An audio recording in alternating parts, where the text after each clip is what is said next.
Yeah. Welcome back to How to Grow Your O-Ring. There we go.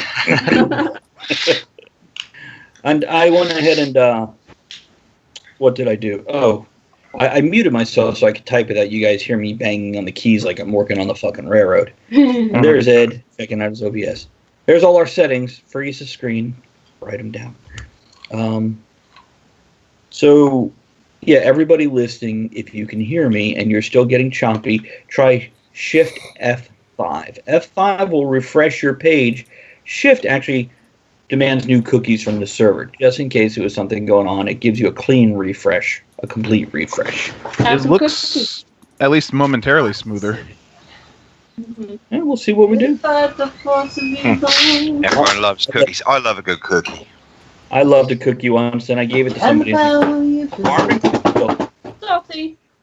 Why is she coming in banging and singing? I need one. We have no idea. Paper. This is why you mute. It's a mute point. Ian said it's good now on their end, so awesome. Yay. I'm glad it's good on your end. Well, that's good because I just got fucking Bob Ross. That's all I got. Either Control or Shift F5. It's Control F5. Anyhow. Whatever. Press some buttons. Do some shit. You tell her, Andrea. You tell her. All right. We heard all that. Hit mute when you leave. She ain't listening to me. No, she doesn't even have a She'll headset. listen. She'll listen. All right. How's that, bitches? Oh, pretty. Okay. Hey, Elizabeth. Andrea wants to tell you something. Hit mute when you leave. Okay. Because, like, everything you were doing in the other room, we heard the singing as you came back in. I thought I did. I'm sorry. I apologize. Oh, no. It was oh, like... there's jokes. It was the Elizabeth show. There's jokes. It's funny. What joke? Well, Yeah. So, Joe. there could be more. Hello. All So on you, Joe. Earlier we were discussing horror movies. Yes. How do you feel about Cabin in the Woods and Silent Hill? Cabin in the Woods, I loved. I and it, not as a horror movie as much as like a genre dissection, but like it was. I was on like the edge of my seat, just wondering what was going to happen next at just about all points in the movie, and that is fascinating in its own right. And then also just the mood of it, the atmosphere of it was just brilliant. Yeah, so fun. What was the other one? Silent Hill, which is one I consider one of the very good horror movies because it's got so much story to it. I've never seen it. Well, I love the games, but I haven't watched the movies. I think in part because I was afraid that they wouldn't live up to the games.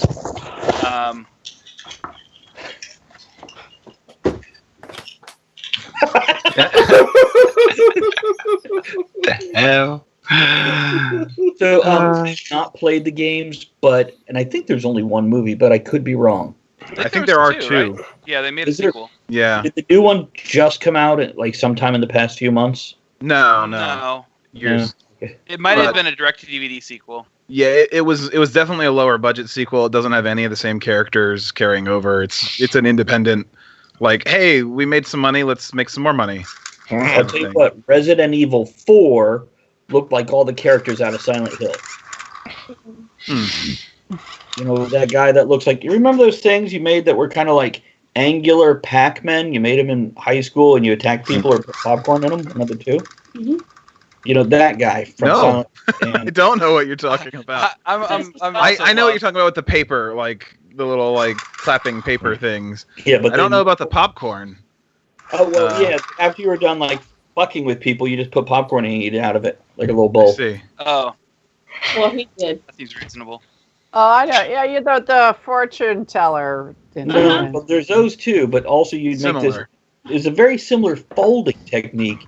And if you didn't do it for like 3 months, you'd end up with the wrong one when you're like, oh, I got this one this time. Shit, I made an airplane. I got a rock. Yeah. You just ball it up. Let's see. Victoria saw some good Silent Hill cosplay. Ian, Woman in Black was mostly jump scares, but good jump scares. I've never even heard of that one. Yeah, It's it not was. maybe it's like a woman. Wearing Black. black. It's a She chick wears in his black. bushes. Yeah. Way better trailers for Woman in Black than the actual film is how I felt after watching it. Okay. I'll have to check it out. My favorite for actually being nervous while watching it is the Asian horror, like the Grudge. Yeah. What was his Ringu. sister's name? The Ring. What is it with Asian horrors anyway? It's on the street all the time. Just $5. Buy me Twinkie, G.I. Buy me Twinkie. sucky, $5. Elizabeth Asian horrors. Racism. I'm sorry. You know, being offended can be funny. G.I. Boom Boom Boom. Countess is talking about Crimson Peak. That's a really visually awesome movie. That was a good movie. Yeah, I didn't. The plot I had some issues with. I like what they did. Making it. They say right out at the beginning it's a love story, not a ghost story, and just a ghost. It's a love story with ghosts. And I like that they set that up early on, and then it kind of does pay off that way. Something, I guess there's no rules with ghost stories, right? You can make your ghost do whatever you want, but if you're going to set up a horror movie, you need some internal logic, some kind of consistency with horror, where the audience can be like, okay, I understand the rules of this film. I'm getting waved at. I'm being told to shut up. No. Have you seen Ghost Story? Ghost Story, no. Ghost Story. Yeah, it's a wonderful 20-minute ghost film that they stretched into an hour and 40. It's very arty. And it has about as much dialogue as Bambi. All right. It doesn't have that much. So you have 5-minute scenes of them making and drinking coffee with no dialogue. Or eating pie. And spoilers, one time Yeah.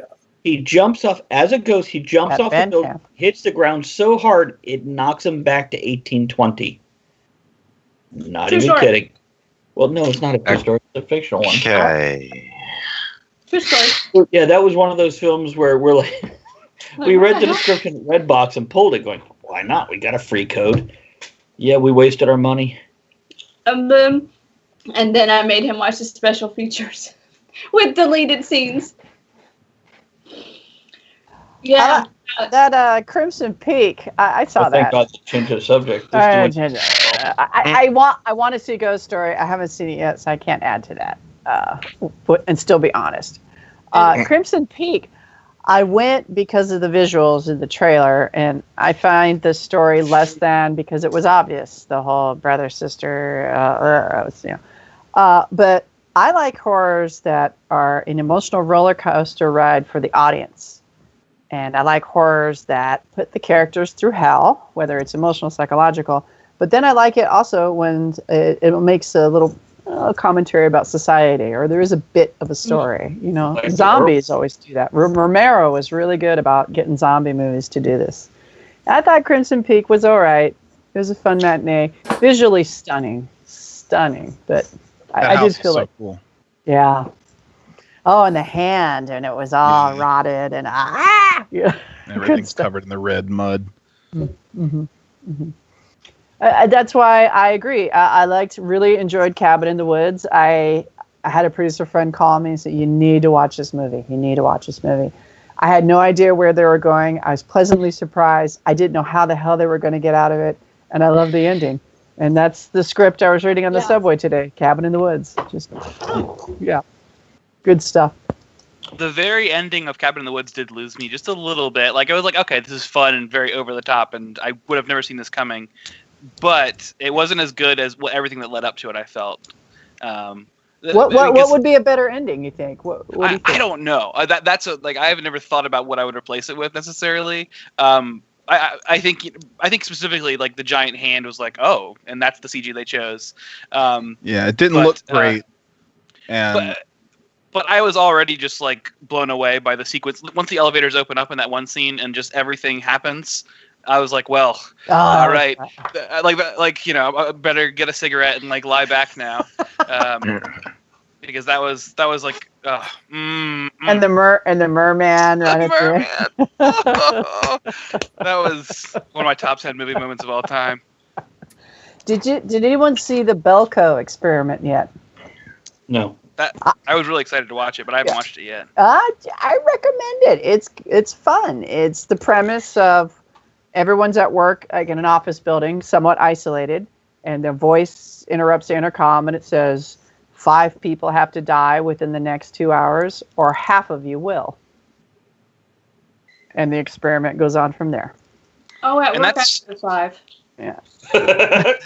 That's a James Gunn script, I think. Yes, I don't it think is. he directed it, but I love James Gunn, so I do that was too. another reason I was really excited for it. We are It's going fun. to be, we're going to get to meet his brother on the 10th. Are you guys going to be there? John Get to Gunn. you. We're not going to be anywhere on the 10th, so. Okay.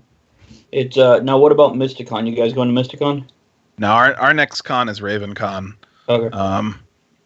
We just got back from PAX South 2 weeks ago, and that's kind of like we had hit PAX South, we had hit PAX Unplugged, we hit PAX East, and various little cons in between. PAX? Is that What was video that? game? What is PAX? Yeah, it's primarily a video game convention. PAX Unplugged is primarily tabletop games. What So What it is PAX? Yeah, it's Penny Arcade Expo is what it stands for. Thank you. Okay. It's the Penny Arcade comic guys put together this convention, and they run. They started in Seattle. They have their Seattle location still. They have a Boston location, now a Philadelphia location for the Unplugged convention, and PAX South is in San Antonio. So we've done all the American ones now.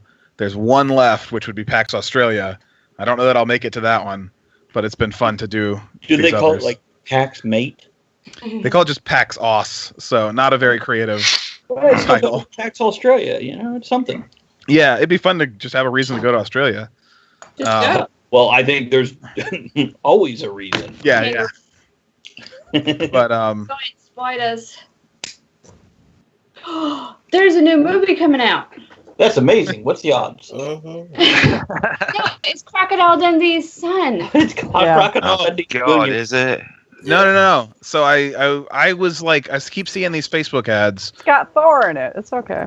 I looked it up, and if this article I read is to be believed, it's viral marketing for Australian tourism, and there is no actual movie. Oh, okay. So they're doing these I'm little ads to make it seem like a movie trailer is coming, and then supposedly during the Super Bowl we're going to get the full ad, which is a viral marketing ad and not a movie at all. Boo. I'm That pleased makes me with that. No, I'm That pleased with makes that. me I, happy that- I am not amused. I am so tired of. It's Danny McBride playing Crocodile Dundee's son in these little clips. Awesome. That concept is so ridiculous that there's just this tiny part of me that's like, the bigger part of me is like, don't touch it, don't do that, that's stupid. But there's this tiny part of me that's like, that would be weird enough to see where it goes. You know? Yeah.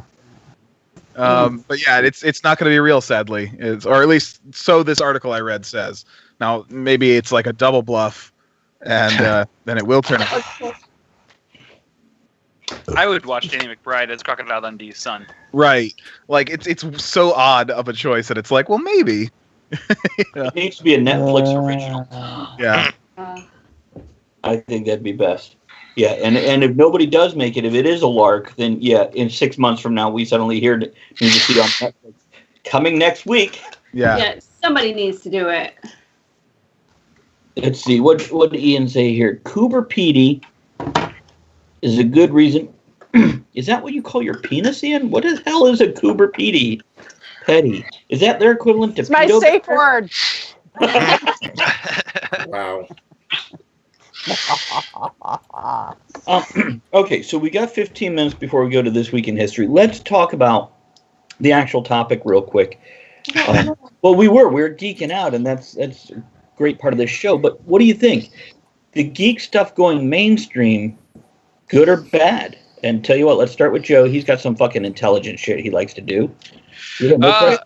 spot. Well, I mean, I think it's generally good. And like the main reason is that I think it push for like the 80s and like the 90s was kind of this like height of like masculinity as the protagonist kind of niche archetype, or protagonist archetype rather, and nerdiness was like niche. And now it's not less, you don't have to be like masculine necessarily. You could be intellectual protagonist, or Right. you know, I feel like it's helped to broaden the scope of what a person can be in culture. Especially on TV series like Psych, Mentalist, the cop shows. Yeah. Like, And I mean, I don't know. It seems healthier for society to be spread out. I think it means that a lot of things that get made with less geeky heart than some of the stuff that came from real like I don't know, like when geekiness is very very niche and very like contained. I think the passion is maybe like heightened by how personal it is. And when it's very mainstream, I think it loses some of the passion sometimes. So let me ask you this. 2 names, geeky or not, and then we'll move to somebody else on this. So, James Gunn and J.J. Abrams. Oh, okay. So I think James Gunn is definitely geeky, and I don't think J.J. Abrams is geeky. I think J.J. Abrams. Well, that's fair. I think J.J. Abrams is specifically geeky about filmmaking, right? He is a very talented filmmaker, but he has what I feel like is a kind of an elemental appreciation for Star Trek and Star Wars. Mm-hmm. And yet I don't feel like the conversations I would have with him about Star Wars and things like that would be what I expected. Whereas James Gunn, I feel like if I got a chance to hang out with him, we would find a million things to nerd out about. Okay. Well, do you feel they make? I mean, no, I feel they are making geeky movies, but do they make their movies geeky? Yeah, that's tough. Is Star Wars geeky still? Man, that's a really hard thing to define. Think about it. Let's jump to somebody else real quick so we don't dominate the whole thing. Ed, what do you think? Good that Geeks went mainstream, or is mainstream usurping our thrones? Good in a way that I feel a little bit more acceptable. Mm-hmm. But I wonder now if we've gone. Geeky is so into mainstream, and everybody is like living in this alternate world that we're eating Tide Pods. I don't think Tide Pods are the geeks. No, but we're not living in a Unless we're going, reality anymore, so let's eat a Tide Pod. An eating geek, like back to that definition. I think there's connectivity to technology culture and internet culture, social media culture leads to that stuff, right? Like the idiot challenges of the week. But those aren't geeks. They're just people who live in that space because that space is commonplace now. Right. I think geeks are still people who have a fanaticism about a particular aspect of culture that is slightly off the mark from mainstream, or further than slightly in a lot of cases. But what do you think? Are they a welcome influence and interference, or are they just intruders? Geeks or the Tide Pod eaters? Mouth breather. Doing it right. If you're that dumb, please eat your fucking Tide Pod and leave the rest of us alone. Right. No, just the mainstream where So, what I'm getting from you. And what I'm getting from you, though, is 30 years ago I was a geek. Now I'm just normal. Yeah. Yeah. And I'm 32 years old.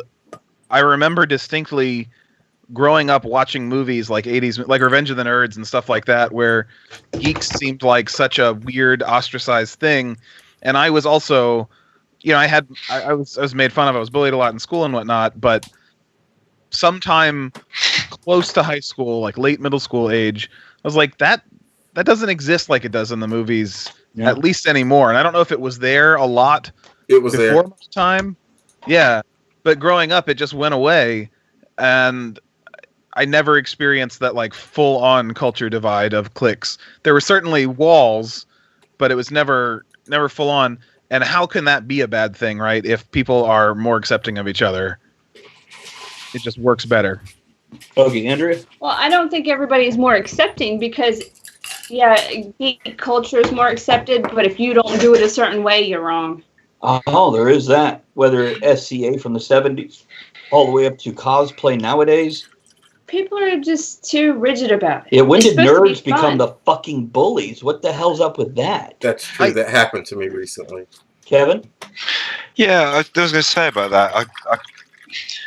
I think generally speaking, the fact that geek has become a lot more mainstream and is now seen by a lot more people is generally speaking a good thing, in the sense that it has brought a much needed influx of new blood, if you like, into the geek world.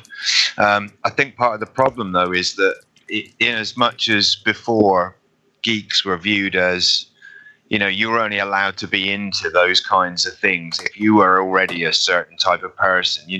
Oh, you're into tabletop gaming, you must be sad, lonely, living in your parents' basement in your late 20s. You know the stereotypes. You know exactly what I'm talking about. I've met a couple of those, but yes, Yeah, go on. but I'm not now I think people see geek hobbies as a lot more accessible. The problem with that is that people who've been into it from the start, or people who are really hardcore and have a real strong passion about whatever their particular geek is, they get very cliquey about it because they have been in the past viewed as these sort of social outcasts, and now that was their defense.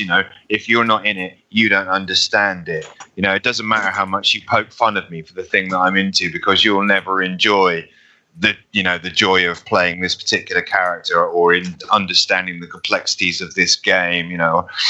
So I that's going back experienced to geek bullying. Yeah. Yeah, in a you- sense, okay. I think now the shoe's on the other foot. These newcomers, they see them in the same way that they used to see the people who used to mock them for what they do. It's like, if you, like you were saying earlier, if you're not into it in the right way, then you're just seen as kind of a pretender to it. So I think, you're always going to encounter resistance to change in anything. Elizabeth. I think that attitude of like, calling someone, "Oh, you're a fake gamer girl" or something like that, or I think that comes from this idea that these people who often are doing that, I think they're trying to carve out their own identity. They're insecure as to who they are, most likely, and they're like, "Oh, a gamer, I can grasp onto that idea." And if speaking of gamer girls, Elizabeth is right after you. So when you're done, let her know to go. Oh, sure. All I was going to say really was they're afraid of people infringing on this thing that they want to assume is the mantle of their identity, because they don't, I think, generally know who they are yet. That's all I got. All right. Go on, Elizabeth. Well put. Well, I want to He's start pretty with smart, isn't he? Show off. He is, and well, he says it quite well. He does. I admire it. When I like to go back to defining geek. When I was in high school, I was at a reunion, and years later, someone said, "Oh yeah, you like to hang out with the smart ones." And for me, being a geek meant you were a good student, or you did study hard, and you read a lot, or maybe you didn't get the best grades, or maybe you did, but you had knowledge. And a lot of these games, board games, or whatever, playing games, helped you utilize that knowledge, and that's what made people Or that's geeks. where your knowledge came from. Yeah, it made these very interesting people, and that's what was fun. Is like you would look past the awkwardness of either no dexterity or acne or whatever we had, because there was interest there, and that we developed in that way. And I like the fact that there's more toys and books, and the geek is becoming popularized, but what's not becoming popularized is the intelligence that usually goes with it. And people like to pontificate on shows they've watched or this or that, but that's not the core of being a geek. The core of being a geek is, extending yourself intellectually into a subject that you find interesting, and then sharing it with the others. Nerd. That, I think, is the core of being a geek. I like what you're saying. Yeah, that's what drew me to it, and that's why I was proud of it. And I see this geek culture as false in a way, and being let down, And I was just having a conversation with someone this weekend, and I talked about television being a programming and how we are being programmed right now, and that perhaps by having a very overwhelming emotional reaction to just one word, is a suggestion that you have been programmed and that maybe you need to rethink where you stance on things. It didn't go over well, so. Yeah. But anyway, that's what I loved about being a geek. I love being a big geek, and I love hanging out with geeks is because I'm constantly learning. Constantly. It's true. I think my first ever introduction to kind of geeky side culture came through hanging out with intelligent people. I became friends with them first because they were smart, and then through them, I found out about the hobbies that they had going, and I kind of got into that. Warhammer 40,000 tabletop gaming was my first introduction to geek culture because I had a couple of friends who played that. But yeah, you've got a good point. There is, with a lot of these games, quite complex sets of rules. There are constant updates. There are side expansions to the games that change rule sets and stuff. So you do need to have a certain level of intelligence to be able to play these games competently. So there's the challenge of actually understanding the game and playing it to its fullest extent as much as the mechanics of the game itself.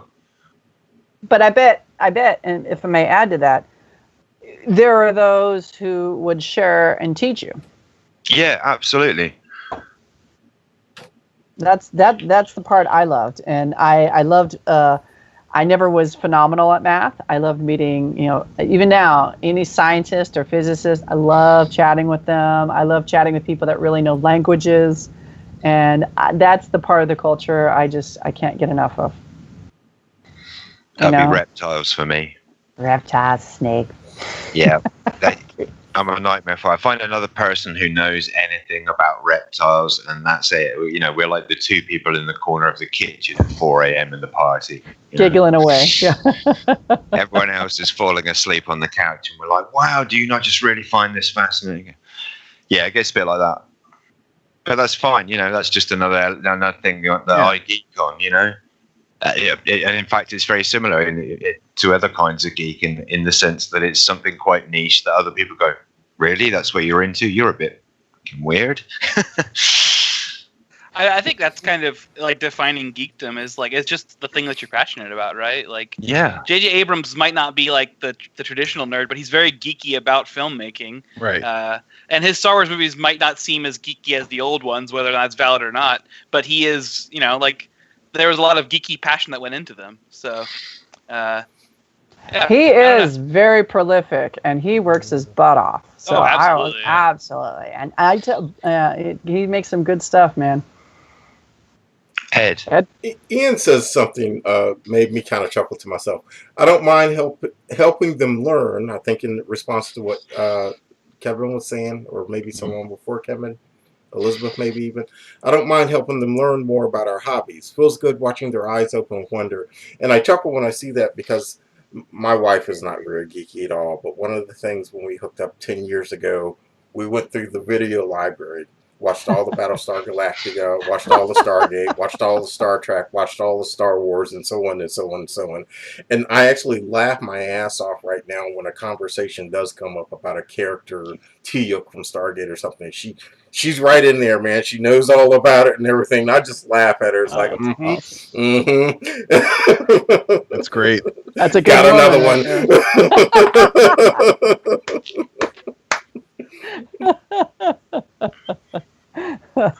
But that's the joy. I told kids today, that's the dessert of life is learning. And you'll never be bored. You'll always be curious and in wonderment if you're open to learning. And people who mean suck, and you walk away. Yeah.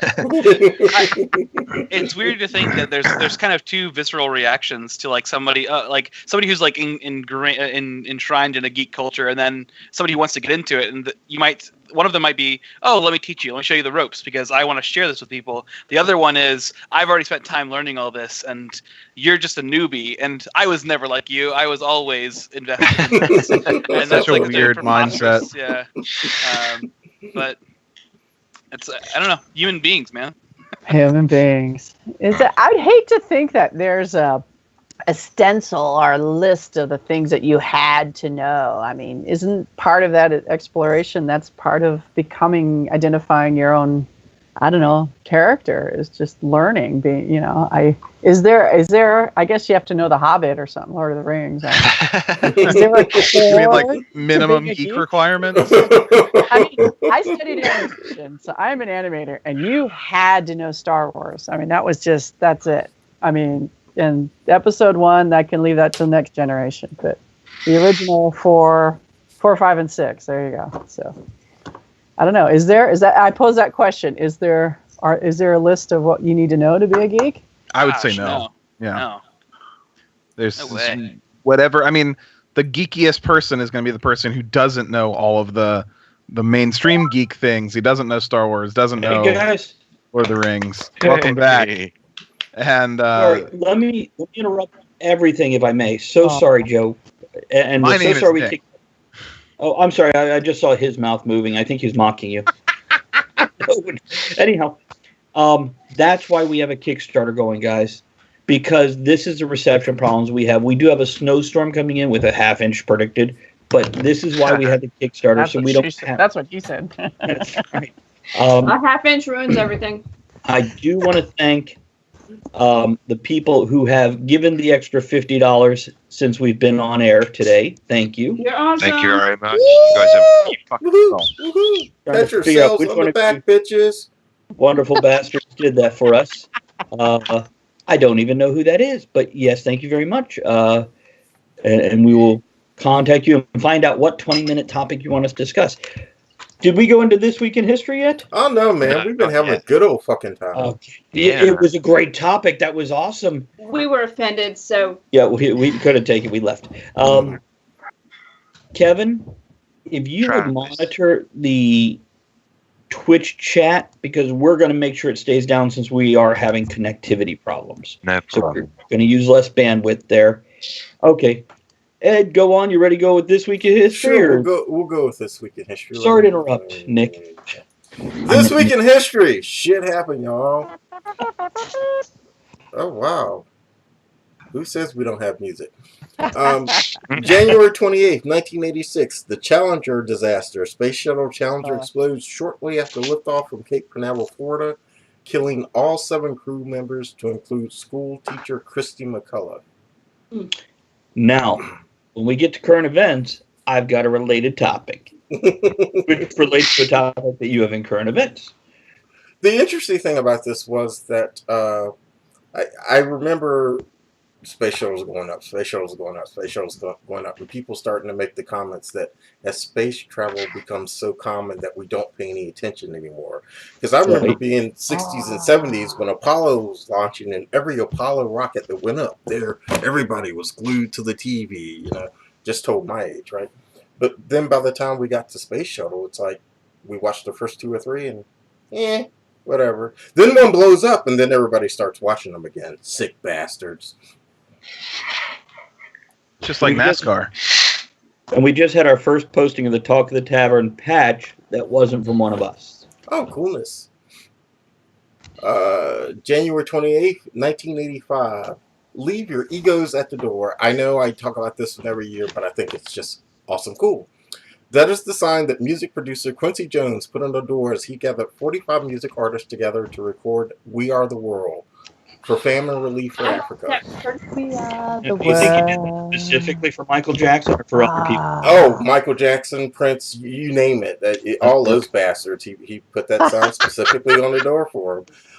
The song raised over $60 million in aid money. Is that from your box of goodies Is there? it? Is she Stevie? We are. Oh, no. Oh, my life. It's a wonder that he can clap so well because I you can see his hands.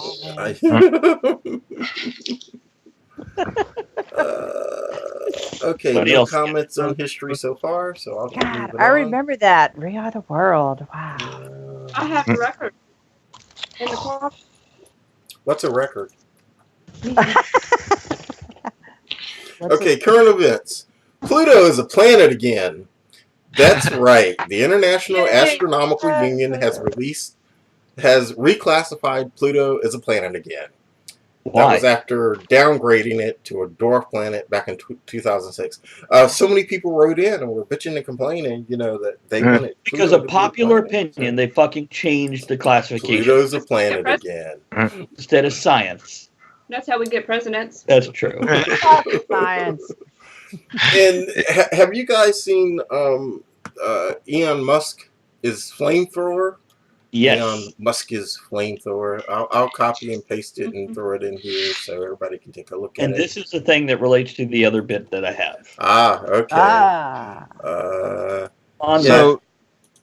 So Pluto has remained a planet. First of all, it's a dwarf planet, Right. but But see, a dwarf That planet article isn't that's a planet. floating around- It's a dwarf planet. is not legit about it being reclassified Oh, as a come major on, planet. bitch! Oh. I was It looking at the is. same thing. I looked it up. Yeah, I just Officially double reclassified as a checked planet. because I had seen the article Frank. before that was a fake, and I just wanted to make sure. But yeah, that is Okay, it's a dwarf planet again. Damn. I got excited though. I was like, "Oh, Pluto, you're back!" And I Hey, was it's a joke. little article I people- read. Little people are people too, and little planets are planets too. The dwarf planet.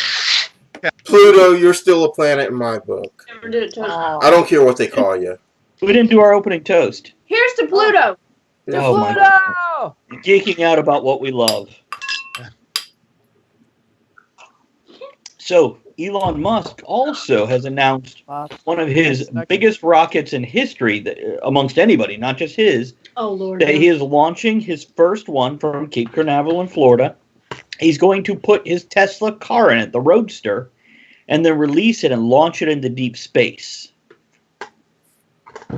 Okay. This- And he can drive on the moon. Well, this will be the same car or the same rocket that eventually all those people that paid for like the trip around the moon will be flying on this type of rocket. But this is the what's Elizabeth got now? I got Deep and Musk. Whoa. Is there a This test? is the drinking game. If you hear Deep, Musk, 2 Deep, inches, deep stream, Musk. grow, or O-ring, take a drink. Deep And- O-ring Musk is not pleasant. And yes, Bob, Uranus is a planet. So Pluto is a planet? No. Pluto's a dwarf planet. Bob's anus is a planet. Uranus Me. is what we're talking about now. well, it's definitely not a dwarf planet. But getting back to the flamethrower, this thing hasn't even been come out on the market yet. It's just pre-order only, and he's already sold $4 million worth of units at $500 a piece. Okay, but you can get them at Harbor Freight to do the same thing. They just don't look as cool. Like Yeah, 30 it just bucks. don't look as cool. We're going there this weekend. Or for $700, you can get one that shoots 50 feet instead of 10 feet. Yeah, or for $50 you can get the one that only shoots like about a foot, and it works great for clearing the snow off your driveway. I saw the guy that did that. That was funny. Car exploding, fields on fire. You're in Florida. You ain't got snow. Spring break. Wow. Oh, Andrea has current events when you're done there, Ed. Oh, shoot, girl. Okay. Someone I know. Speaking of geek, and if comics are your geek, this is for you. If you go to ragdollcomics.com, issue 4 is coming out soon. Check it out, support it. It's awesome. This is the person who did the cover of my last 3 or 4 books. So, very talented woman. Support an individual, strong, geeky woman. Go to Also- ragdollcomics.com. Also, a friend of mine is doing a book event. Usborne Books, or Usborne, www.usbornebookstore.com. They are doing a book. They have interactive books for children and young adults. They're doing an event Wednesday. How's a book interactive? Is it What's like your a friend's name? Her name is Kara. Kara. Does she like brothers? Don't know. You know what? I don't think it matters if you're asking about you, buddy. Everybody likes you. Yeah, really. Have you met somebody that doesn't like it? No. Neither have I. But support the geeks, support the books, bring reading to everybody. So, talking of support from geeks, thank you to Devno, who's just cheered us 1,000 bits. Oh my goodness. You go, boy. Devnol, I And need You the contact man. line, please. Drop And me. I he- sent you a Twitter private message. Answer back. Go ahead, Kevin. Sorry. I was going to say, and also he's commented, for my 20-minute topic, would you mind splitting it up, Batman and Doctor Who? It is my pleasure to be part of this awesome tavern among good people. Oh, is it Buddy, Batman I feel the versus same Doctor way Who? about you guys.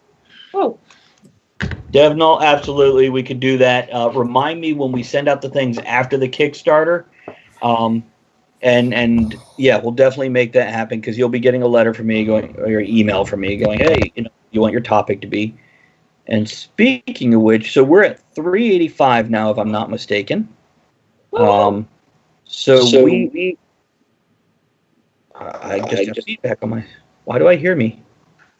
I don't know. I hear you now. So anyhow, Suddenly. we have $220 to go till we hit our goal. I would love to hit that tonight. And then the rest of the time it's just hitting stretch goals and taking because over this the world. reception sucks. I'm not doing No. Jerry Lewis. I'm not staying until 6 o'clock in the morning. No. No. But that is one of the stretch We- goals, the all-nighter. We need to hit at least the first stretch goal, because then this shitty camera bollocks will stop. It's like we're all on a little bit of acid. I I don't see us. Service I bring to you is the 1970s British Elizabeth, vibe I'm adding. What is that? What is that object? It's a screenshot. Elizabeth, you're muted, sweetie. You're muted. We can't hear you. Did you unplug your headset? I saw her say shit. Yeah. So one more piece of current events, and this is a little bit more serious, and this involves a geek culture as a whole. Now, this show started out as a steampunk-oriented show. One of the largest steampunk conventions in the U.S., Steampunk World's Fair, the gentleman who runs it, Jeff Mack, has had accusations and allegations of sexual misconduct by a dozen or so different sources, different people. This is just an update. Most of you that follow the steampunk world probably have already heard of this. All we really have to say about that is, yes, this is happening. Jeff Mack has stepped down, stepped back, and kind of faded. For anybody who is complaining about the situation, vendors are still going to Steampunk World's Fair because they have contracts, and they're going to lose that money if they don't. So, Has he already been replaced in that position? he has put other people into place. He has a board of directors with a new president, et cetera, et cetera, et cetera. So, yes, the corporate side is still up and going. Beyond that, we're not offering opinion. We're only offering the advice that, remember, some people that are going to be there are there because they're a business. Mm-hmm. And basically, if they don't go, they're throwing away money that they can't get back. There is no criminal charges yet, as far as we know. And that's that. That's really the update. What are you doing, Elizabeth? I'm rubbing on my coconut oil. She's putting cream all over her body and didn't even invite us to participate. See, it's not a butter, though. The black people know about the butters. Well, Oh, it's yeah, like it's all it's about like the an butters. orgy. Nobody asked to be invited; they all just come. Yeah, we do. Boom. There's a lot of shit flying right now, and until there's evidence, I just say everyone's innocent until proven guilty. I like that policy, and I'd really kind of point that out to the public. And if you do have something you're bringing up, move forward with it so we can take care of what might be a problem. But if you're unable to move forward because you do not have what's needed to do so, then, yeah, let's follow due process, folks. Right. You don't have lynch mobs anymore as much as sometimes I would like to have them. Duels, I feel the same way. Okay. Nice little duel. I think people would behave better if we're allowed to duke it out in public. Oh, nuke it out? No, can we just shoot each other? That's American. Kev? Well, sword fight, shoot, slap fest, I don't know, Indian leg wrestle, Offer weapons. Travis keeps asking me to sword fight, but I don't quite get what he means by that. Well, don't you see me pointing at the men's room when I say that? Uh-huh. Be careful of him. He uses a bastard sword. Everyone, 2 inches. Take a drink. Or- Hey, it's a stiletto. What else you got? We can't say that. And we call it a rapier now. We can't say rapier. Oh, can't we? Okay. Jokes to stay away from. Moving on, Ed. Dead people and Yay! yeah, dead people. And thanks to Ian for pointing this one out. January 27th, Mort Walker, the creator of Beetle Bailey Comics, passed away. Oh, We watched Major Payne the other night. last night. Andrea wanted to ask you a question, Ed. Oh, yeah, and I have it written down, too. In that movie, Major Payne hangs upside down and cleans his gun. And I thought, Ed does that. I wonder if his kilt falls over his head when he's upside down. I've never hung upside down to clean my gun. On my side, on top, on the bottom to clean my gun, but never hanging upside down to clean my gun. As long as she can reach it, his gun will get clean. Birthdays! Yes, please. We got nothing else on that one. Move on. January 28th, 1912. Artist Jackson Pollock. I've never been a big fan of his. Yeah. Says so. January 28th, 1981. We mentioned Lord of the Rings earlier. Actor Elijah Woods. He's so cute. He's a baby. Precious. He's precious. See what you did there. January 29th, 1945. Actor Tom Selleck. His mustache is older than Elijah. Probably. CBS is doing a reboot, not bringing back, but doing a reboot of Magnum PI. As well With as, Yeah. as Who's I- gonna be they haven't Magnum? announced who yet. They're going to do Magnum PI as well as Cagney and Lacey. Supposedly, they're doing a reboot right now of SWAT, and supposedly that has been so successful for them. They're going to do Magnum PI and Cagney. Are they going to redo Cheers, but 20 years later? You know, same place, different crew. Maybe it. What's the matter, Joe? That would be cool. Well, I'm just the whole entire like. All right, so I understand that reboots have been a thing for a long time, but specifically these like TV shows from this era. Like I think Hawaii Five-0 was the first one that seemingly was a success, I guess. Yeah. But I don't. It feels like the ones since then haven't been necessarily, like Lethal Weapon and MacGyver and things like that.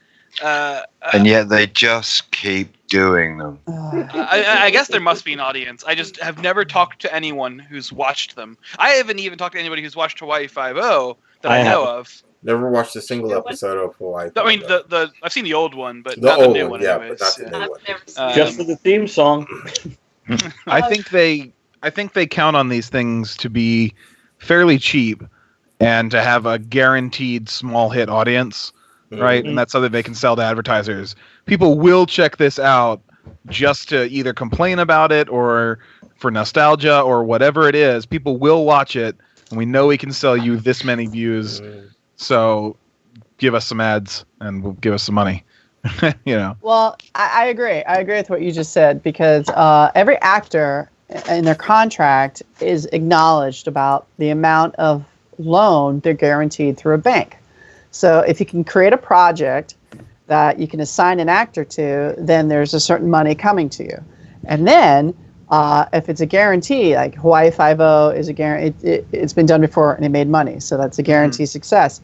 So by the time all the contracts are signed, they've almost pretty much made their money. Yeah. That's how it works. It's insane. It's crazy, but it's true. That show on Netflix, Bright, with Will Smith and with the orcs in L.A. I loved it. It was fun. Will Smith and I can't remember his name. It played the orc. They signed on the moment they saw this. They read the script, and that's how that got made. And so Will Smith brings a huge loan from the bank. They could do it within a budget. They've already made a profit, and then they put it on Netflix. And anything above that, they're ready to go. So that's why they keep cranking it, because people are watching it. Yeah. People are watching it. Sorry. I mean, I'm a screenwriter. That's good inside information that most people have no clue about. Yeah, I didn't until I learned it. Like, oh, well, there. Oh, welcome to Geekdom! Yay!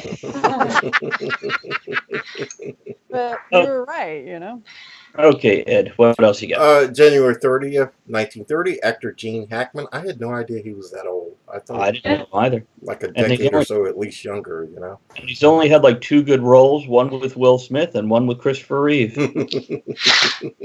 French Connection, baby. French Connection. Oh, hey, That's true. That's true. Saturday was Devnall's birthday. Oh, happy birthday, brother.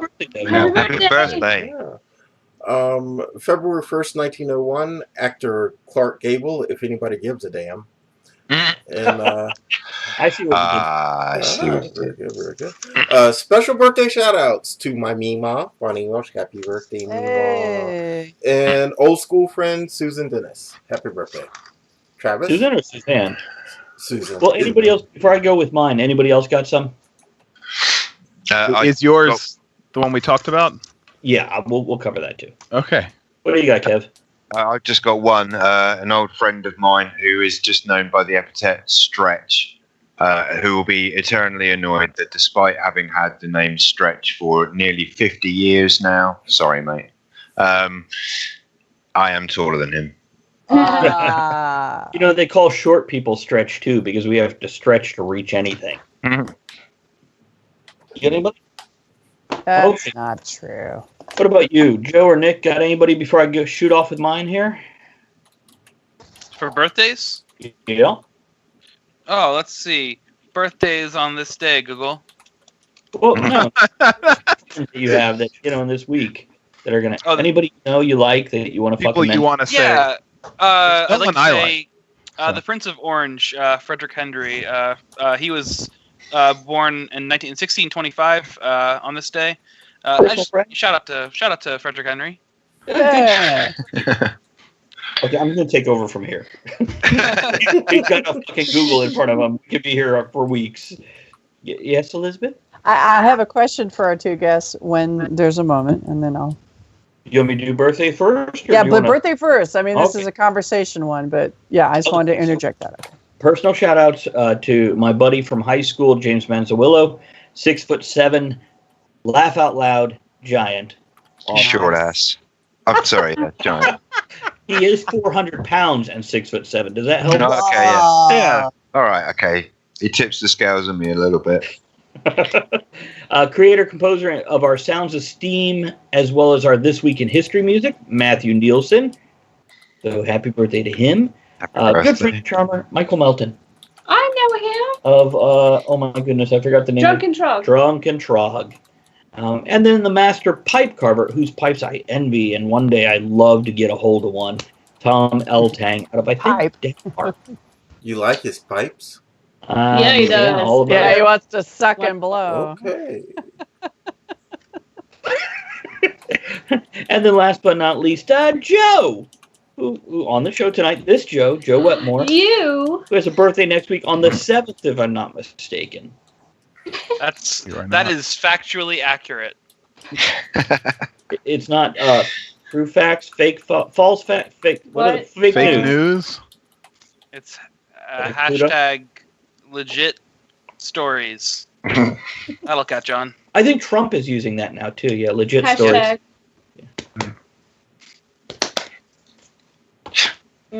Okay, we done with This Week in History? Shall we let Elizabeth interrogate the prisoners? The guests. Yes. Yeah. Welcome to the parlor. All right, these gentlemen are, I would assume, experts in video games, and the. No, you assume wrong. Yes, I absolutely. Oh, I'm sorry. Yeah. What are you experts Just say in? Then? yes. Oh, we're not Video experts. games. Video Video games. games. Okay, so I love video games, but I never get to play because I'm busy writing. Okay, first question is, if you could recommend an like a really fun video game to play to, I guess for me, I did a little Assassin's Creed. I've done a little bit. So I'm do you not have a console, or are you? I like, generally do you have a play computer, on or- PC. Okay. Okay. Number two, what do you foresee the future in video gaming, and what do you like and dislike about what games are doing right now? Well, Nick, do you have any recommendations you want to go with? So you mentioned Assassin's Creed. One of the games Joe and I played on our channel was Shadow of Mordor. Okay. if you like that style of play, and you like Tolkien, because we're all geeks and we do. We talked about it being maybe a requirement to be a geek. It's super fun. It's not super immersive. It's not super canonical. Driven. Yeah. Yeah, but just getting in there and hacking and slashing orcs for hours and not losing an ounce of fun over that time is incredible. So there's definitely like a cathartic release. I'll just jump in that game every now and again, and like you get these like nice slow-mo moments where you lop off an orc's head, but also the orcs all have personalities in that game. Yes. So when one of them runs into you and it has a name, they'll tell you a little, like, and you build up a relationship with these orcs too. If they run away from the fight or if they kill you and you come back later, they'll know you, and there's a really cool element to that. But Like Lost. yeah. They I'll call go it to an another nemesis system, and it's incredible. You can like hit them with certain, you defeat them, but they run away, and they'll come back with scars and stuff like that too. It's not like the most immersive thing, but that is one of the best features. I'll Go go on, in Jeff. another direction though for the game that I would recommend, based on what I've gotten to know like about you in this last little bit. Darkest Dungeon is the game I would recommend. Darkest Dungeon is this kind of I hear a lot of crackling. I don't know if it's me or. It might be Elizabeth. Make sure you're plugged in well, Elizabeth. I'm plugged in. Okay. It's not me. We're Who's not touching doing it? Okay, go on. Anyways, Darkest Dungeon is like very Mike Mignola art inspired. You've got these like really like gothic horror creatures and things like that. But the whole entire game is this like narrative. Well, there's this narrator kind of discussing your experience, and so you have these heroes, and they're going into these dungeons, and they're they can have heart attacks, and they can be slain by monsters, and they can become obsessed with demonology, or they can become obsessed with just all these. They get all these quirks from going into these dungeons and having these insane adventures, and all the while you have this narrator saying, "The torment of the night was getting to them," and this and when it's You're successful, Call of Cthulhu, isn't it? Very. It is actually, yes, yeah, and you have this amazing like narration and atmosphere and art style. I can't say whether or not the gameplay would actually appeal to you, but just like atmospherically speaking, I think you would really like it. Nice. Cool turn-based play. No, it's not high. It's Nick. Cool. What was that? Check your wire connection, buddy. It's you that's crackling. Hey. There we go. Can you hear me? Yeah, that popped right out. Whoops. So. It's always Hey. That's what they always Hate say. it when that happens. Darkest Dungeon is very tactical RPG, very methodical. So it's not going to be the same action experience as something like Assassin's Creed, but it just oozes flavor and setting. Yeah, Ass Creed is its own thing. Assassin's Creed. Okay. All right, so let's move on to the next question. Okay. Next question. What do you like and what do you dislike about video games and where they are now? It's mostly positive for me. I think. I think it's 2017 was a fantastic year for games, and I didn't get a Switch, but Nick can probably talk about that. The thing that I was games. There's always going to be a broad swath of games for different people, and there was a ton of games that came out for me recently that I really liked. But recently, I've gotten to play with VR a lot, and I've had some. I mean, it's still got a long way to go. But the thing I'm the most excited about is when VR finds like a real like when the developers get real comfortable with it and start doing really exciting things with it. Yeah. There's the the HTC Vive has in addition to the headset that puts you in, you can look around.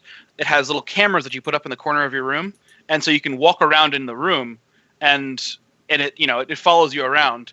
And I remember doing this dungeon crawling game where I could literally walk. I cleared out my living room and just had as much space as possible. And walking around, like I would see a stone archway in front of me, and I would instinctively duck under it, just not even thinking about it. It was just like, oh, I need to walk under this, and that kind of zero.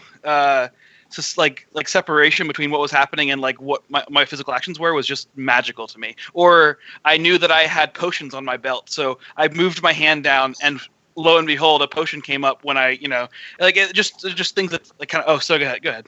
Well, I just have a question about this game and how it worked. what happened when you kept moving forward? Did you eventually have to stop and back up so you had more room to move forward? So there is a mechanic to kind of fix this. So you can move eventually if you get too close to your wall or to the edge of the play space you've designated. You'll see a grid appear that'll say, okay, you're nearing the end. What you can do to reset that is you can kind of really quickly move you can kind of teleport using like your pointer, and it resets your location in terms of the way you're viewing the world. And at first that seems it's a thing to get used to, and then once you do it, you forget about it. It's just like it just becomes a second nature. Part of like dragging the mouse in a tactical game.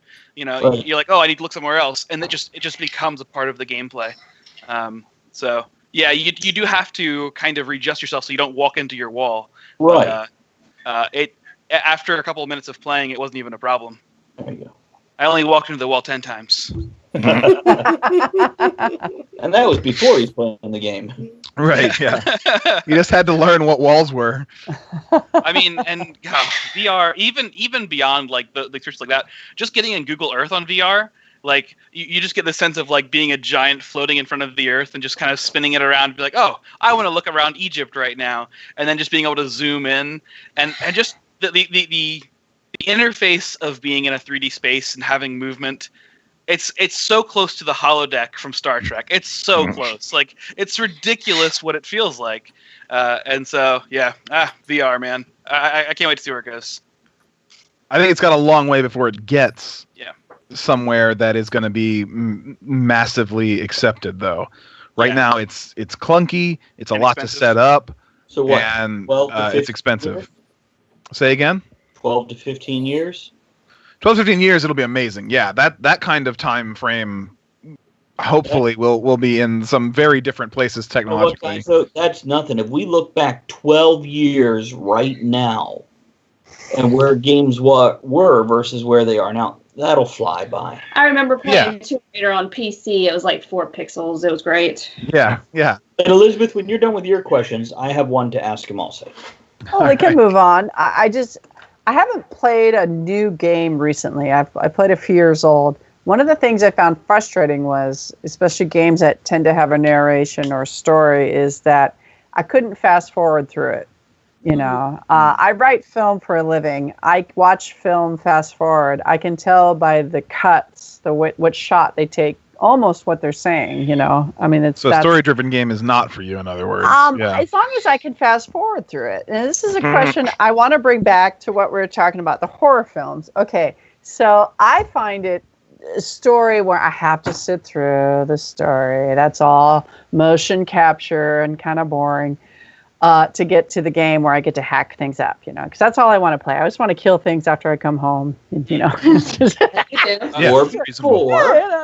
think you can skip all of the cutscenes in Shadow of Mordor, pretty much. Can you? Okay, that's what I want.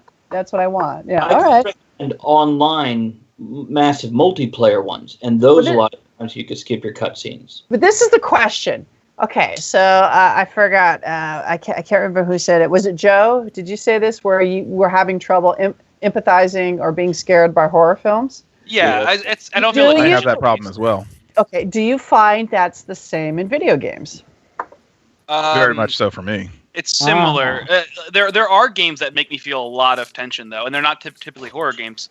There's a game called Heavy Rain where you have 4 main characters, and any of them can die permanently as you're going through the story if you make a wrong choice. And their death, the game continues on, and the ending is impacted by their loss, or by what choices you make with them. Games with consequence make me feel all the tension that I want to feel. Horror movies to me aren't about being scared as much as they are about making me feel the tension. Like, one of my favorite horror movie moments is in Alien, when you have Ripley just walking through a corridor and it's just steam coming out. Nothing happens in the scene. It's just tense. It's just amazing. Or The Thing, when music is just making tension, right? Just that feeling of tension is because there's a cathartic release when something jumps out or whatever, and that's fun.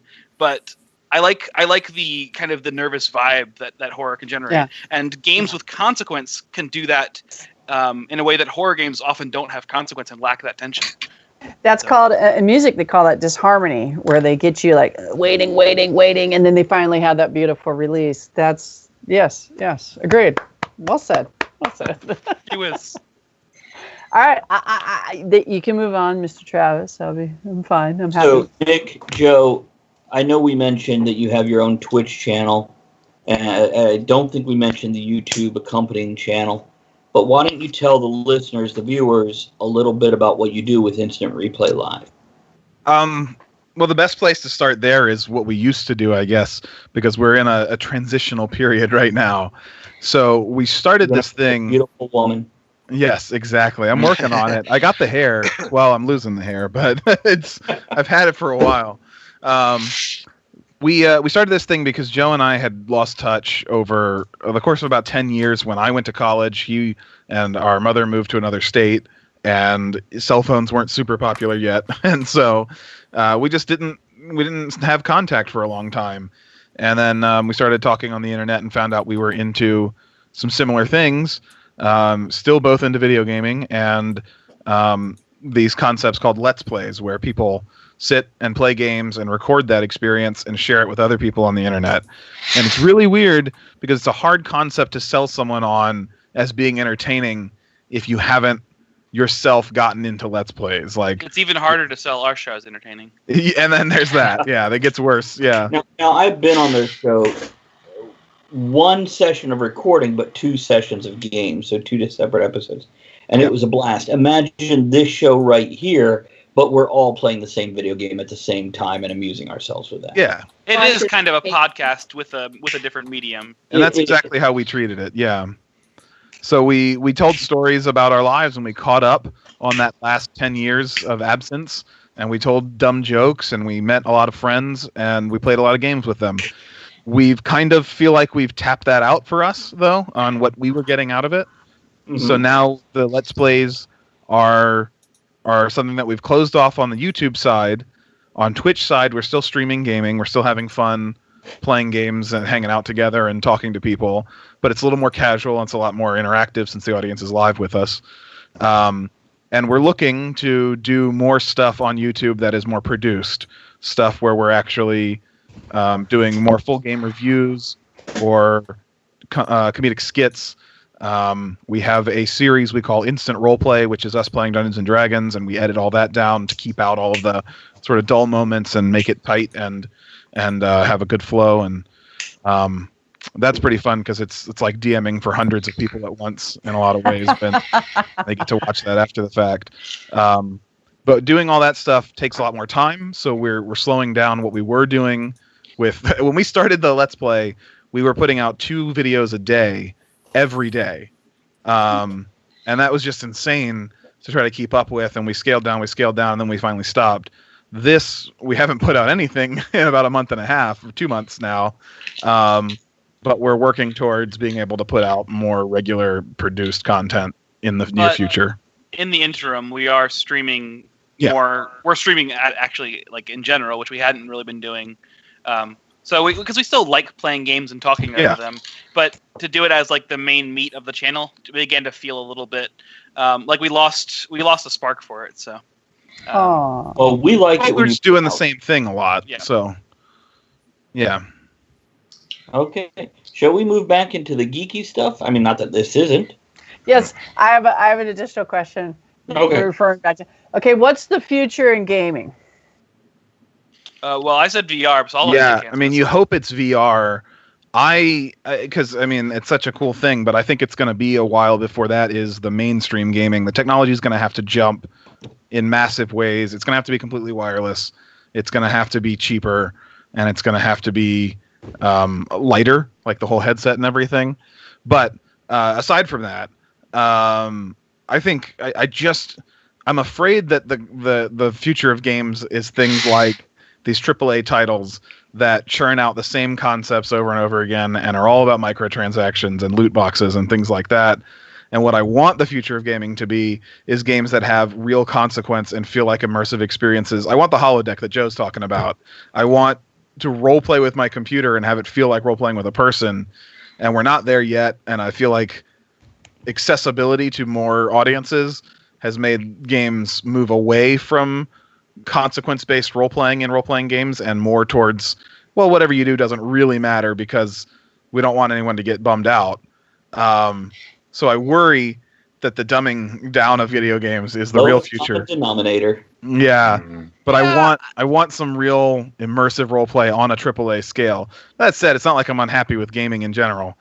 I love. Joe talked about me getting a Switch this year. Breath of the Wild as a role playing game where you're just free to explore. There are very little consequences, but it's so free and so fun. There's a huge value for that too. So it goes a real lot of breath different of fresh air. directions. Yeah, yeah. Kevin, were you going to add something? No. I Good to talk to you. Moving on. do. Wait, Andrew got something. I Though. want to talk about games in the future. I love Red Dragon Inn. Are you guys Yeah, familiar? fun game. Okay. Ah. Coming out with a new one. They have a Kickstarter. It's called The Tavern. Yeah, all about Mm. us. Not really. And Winch. The Winch is a character. But it's what's the pitch on the tavern? You get Is to it the play same? behind the scene characters. It's an expansion. Oh, okay. Yeah. Yeah. I mean, Just Red Dragon in Red 7. Dragon Inn 7, yeah. I have Red Dragon Inn is the perfect game for just more and more expansions, more options to play with. It's just I have That's awesome. Joe actually got me. Was it for my wedding gift? it was for your wedding, yeah. Yeah, I had never Got played with Dragon Inn, and he got me one of them for my wedding gift years nice. back. Yeah. Well, they have a Kickstarter up right now Right now. where you can go pay. I want to say the now there's like $1,000 level, but there's a $70 level, and you get like metal tokens, so you know whose turn it is. You get bar coasters with their drinks on them. You get bonus cards that aren't in the set for different drinks. It's just really neat. Yeah, it's one of those sets that we're like, oh, you know, if we had $75 right now, we'd just drop it right on top of this. It looks fun. Yeah. No, But when it's out in the future, anybody watching, feel free to send it to Talk of the Tavern. now, I have thoughts on this. Geek, maybe 20 years from now. Where will the geek culture be 20 years from now? Ed, do you have a thought on this? Yeah. I'd like I'll just start to. saying that. Well, let me throw it at Kevin first, because we've all been talking. So I'm going to the guys that spoke the least. Kevin, what do you think geek will be in 20 years? I think it's going to go back to being a lot more insular and closed in again. I don't think this sort of mainstream expansion of it is something that's going to continue as a growth. I think there's only a certain limit to which you can push that kind of what was originally a niche product onto a mainstream market before you dilute it down to the point where it ceases to be what it was and therefore loses its appeal and what drew you to it in the first place. Mm-hmm. So I think if anything, maybe we're going to see more sort of specialization, more sort of niche markets. What's an 80-year-old geek going to look like? Not physically. Me. Like this. Elizabeth, what were your thoughts on this? I concur. It's going to run its course. And people don't. I think humans are inherently lazy. And I don't think they want to keep expanding themselves. I think that it'll be. This is the quandary I'm in. I love the fact that it's kind of fun to be a geek, but I'm wondering if we're getting into an era where people don't grow into adulthood. And I am an artist, and I appreciate the fact that I have to be curious and live a life in wonderment. But I think it will run its course, and I agree with Kevin. I think that we're eventually going to become so isolated that we lose our individuality and we just become more monotons. I do think every generation views the upcoming generation as like, oh man, they're going in such a different direction than us because they've been raised to the thing they were raised in was so different, and it's hard to imagine what their adult world looks like. And it's easy to think. I think sometimes. I mean, it is true though. Like these are things that have been geeky stuff was traditionally for children, and then people grew up with it. It was like they still hung on to it, and so sometimes I do think man, I am just a kid, and I barely function as an adult. But I think that's true even if you're not like a traditional geek. I think you have people who are adults who are just that's hard to function. But as for my view of the future. I think once the radiation settles in the desert wasteland of Richmond, someone will come in and find some dice at One-Eyed Jacks, and they'll come up with games again, and nerdiness will thrive. You know, it'll just take some time to regrow, but there's potential. Yeah. I think all of these things move. Everything moves in trends, right? So comic book movies might be the big geek thing right now, or maybe we're moving towards Star Wars as the big geek mainstream public thing, right? The big face of geekdom. Say again? Can they share? Sure, yeah, they are, but I think things naturally shift over time, and that's just how humanity works. And I think, whereas you're saying it's going to go away and it's going to fall back into isolationism, Kevin, I think it's just going to move out of the public eye for a while when we've had enough of it as a total. And it's still going to be there, and it's still going to have its culture, and it might come back again, but something else is going to get some focus for a while. And maybe some other aspect of geek culture that's being ignored right now is going to get that mainstream renaissance. Mm-hmm. And we're just going to keep waiting for these cycles to repeat. We'll die, and somebody else will be making comic book movies in 100 years, you know? I have a thought on this also. And it doesn't disagree with anything any of you had said, though we could debate on the radiation, because I think there might be better ways to kill all of us. I think it will become an overlay. Like if you've ever used Photoshop, it'll be another layer, and it'll be blended in. It's never going to go away, fade away completely, or become so isolated that we have geek niches that aren't mainstream. I think it will always stay in the mainstream, but it will be blended better. Yeah. It will still always... It's going to leave that mark forever now that it's been out in the forefront. That color over us now, that tint. Yeah, I think that's true.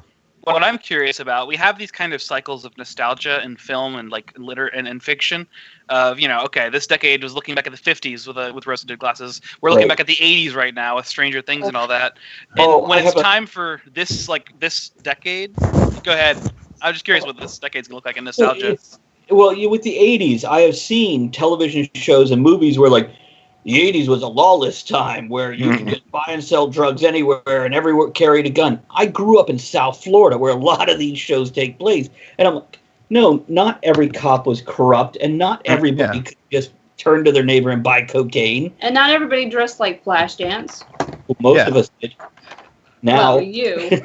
It's just a selective narrative. You're picking out the pieces that you want to share today, and you're hyper stylizing because that works well visually. Let me just say, we have a really intelligent group here tonight. This is like my brain is just happy. I just heard these words on the internet. I don't know what they mean. I'm being fed by a chatbot, so. You, Nick. I was just including you. Oh, thanks. I appreciate it. Yeah. No problem. I don't want you to. All right, let me interject because here we go. Okay, so I live in Jackson Heights, which is in Queens. It's a borough of. Okay, there's 5 boroughs, and it's considered to be the most diverse borough in Queens. Now, I live. People ask me, why do you want to learn Spanish? Why do you learn Spanish? So I can communicate, so I can buy groceries. Okay. I live in a community where people that I encounter every day on the subway is shopping. They don't speak English, and I'm in America. Okay. They don't speak English. They either speak Spanish or they speak Arab or Indian or Nepal or Tibetan. And I'm wondering if this is the future of America. And let me extend this, the future of the world where people stop communicating in a similar language. What does that hold for the future of geekdom? Wookie? Well, and a lot of people... I'm sorry, what? I was going to say that, and there are several people that can't speak the same language, but they speak Klingon. I've seen it. I think you broke it. Joe is broken. Oh, the commercial. Oh. Yeah, the soup commercial. Yeah. Oh, that's right. The Wookiee. Well, I've completely lost track of everything now. So the question, so globalization is a real thing, right? People are moving around the planet more. And cultures are bumping up into each other more than they used to. I think people are just going to have to learn to be multilingual. What about And- pop Be on culture? the Do you think planets. pop culture has an overwhelming influence on people, and that could maybe Yeah. sway the turn from nationalism into pop culturalism. That would be that'd be amazing. And the Wookiee thing is kind of a perfect example of that. So, well, maybe not a perfect. It's an imperfect example of it. But yeah, it's an interesting idea. It's been conjectured in science fiction for decades, hasn't it? This whole concept that eventually humanity's going to run out of space and grow up against each other so much that divisions like country borders as we recognize them now will eventually dissolve and will eventually become 2 or 3 giant super packed groupings of humanity around the and science fiction books have also talked about human language becoming like an abbreviated text speak before we called it text speak, kind of like an abbreviated truncated version where we don't have all these long diverse words. Everything's reduced to a simple, more binary form of verbal communication. Emoji. Yeah. Kevin, Travis. has there been anything on Twitch that to add to this, to their opinions? I would check. I can't. Well, not about this stuff recently. Just Ian mentioned earlier when you guys were talking about VR about the fact that there are now public places where you can go and use VR in warehouses, so you've got huge space to actually move around. Wow. So That's that could be an intriguing development for the future of gaming, maybe as well. Especially if you guys, like you guys say, VR takes off. And socialization. If you have a group of 12 strangers going in together, Like an arcade almost. yeah. Who I will be the first? remember. Who will be the sorry. first person to commit a murder in VR? Are you Actually- looking for a volunteer? Ready Player One. Okay. I remember in the 90s when I was getting my first college degree, I was studying to be a profiler, and I was in the Sheriff's Academy. And when the introduction of a video camera and actually recording a crime scene just completely changed criminal justice and investigation theory. And it was this amazing thing. I'm wondering how VR will start to do this as well. And how will VR change? Now, I find computers in the classroom Have you watched Black Mirror?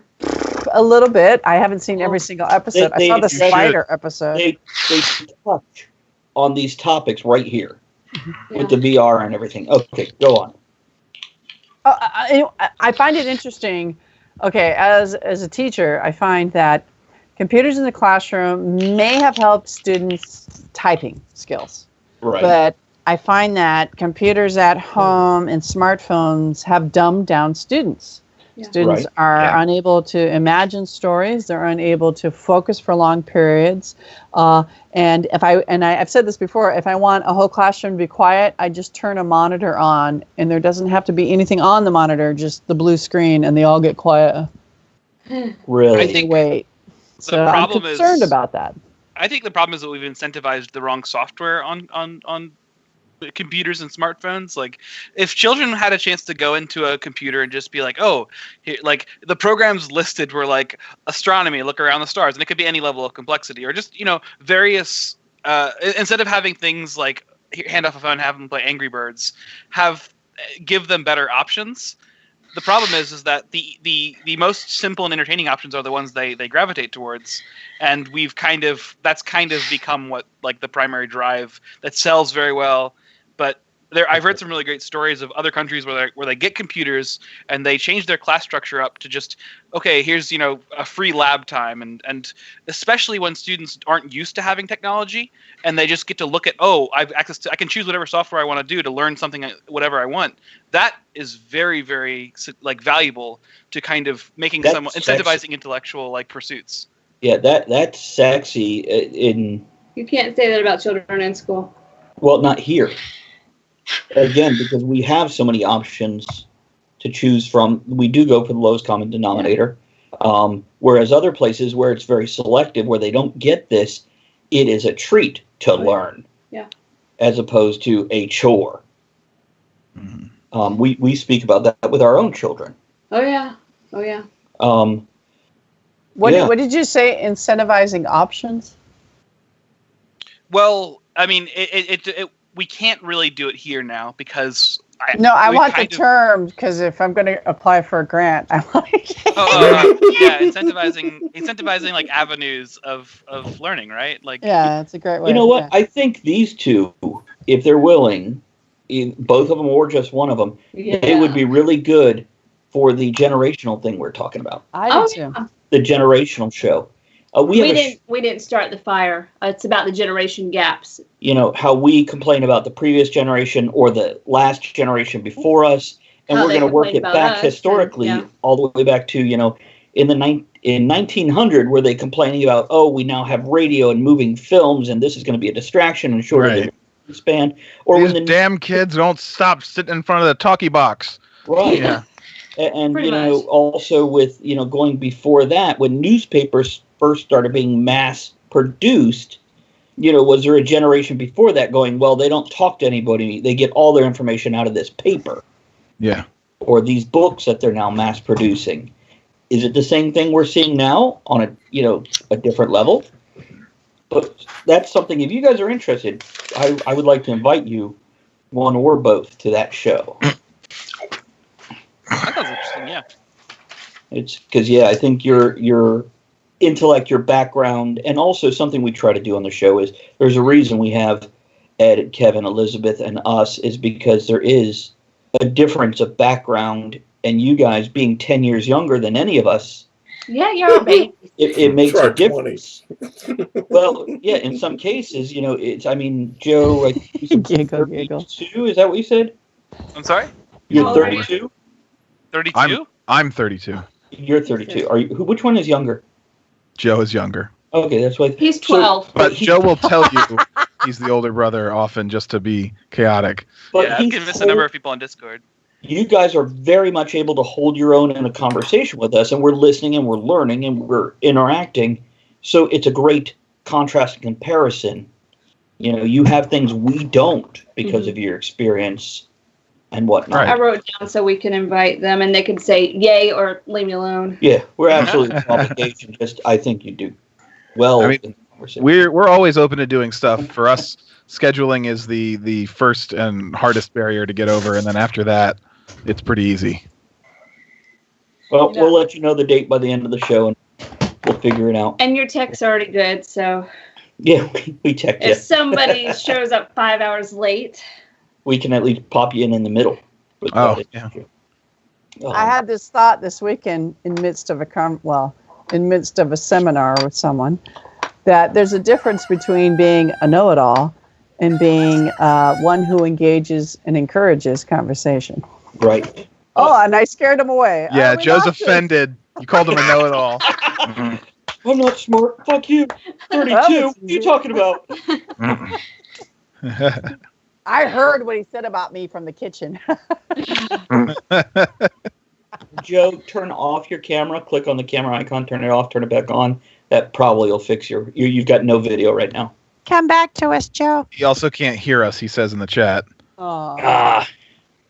that's all right. Okay. We have you. We have you all to ourselves. Enough with this. Joe. Nick, what kind of shoes you wearing? Come on. No shoes. You got socks? Because it's cold. Mm. So, Nick, if you could change if you could have your preface and if you could affect video gaming of the future, what would it be? Like, what would? Gosh. I mean, one of the great things about video gaming is that right now, everything has a counterbalance too. So I say it's a great thing, and then I'll talk about the negatives with it as well.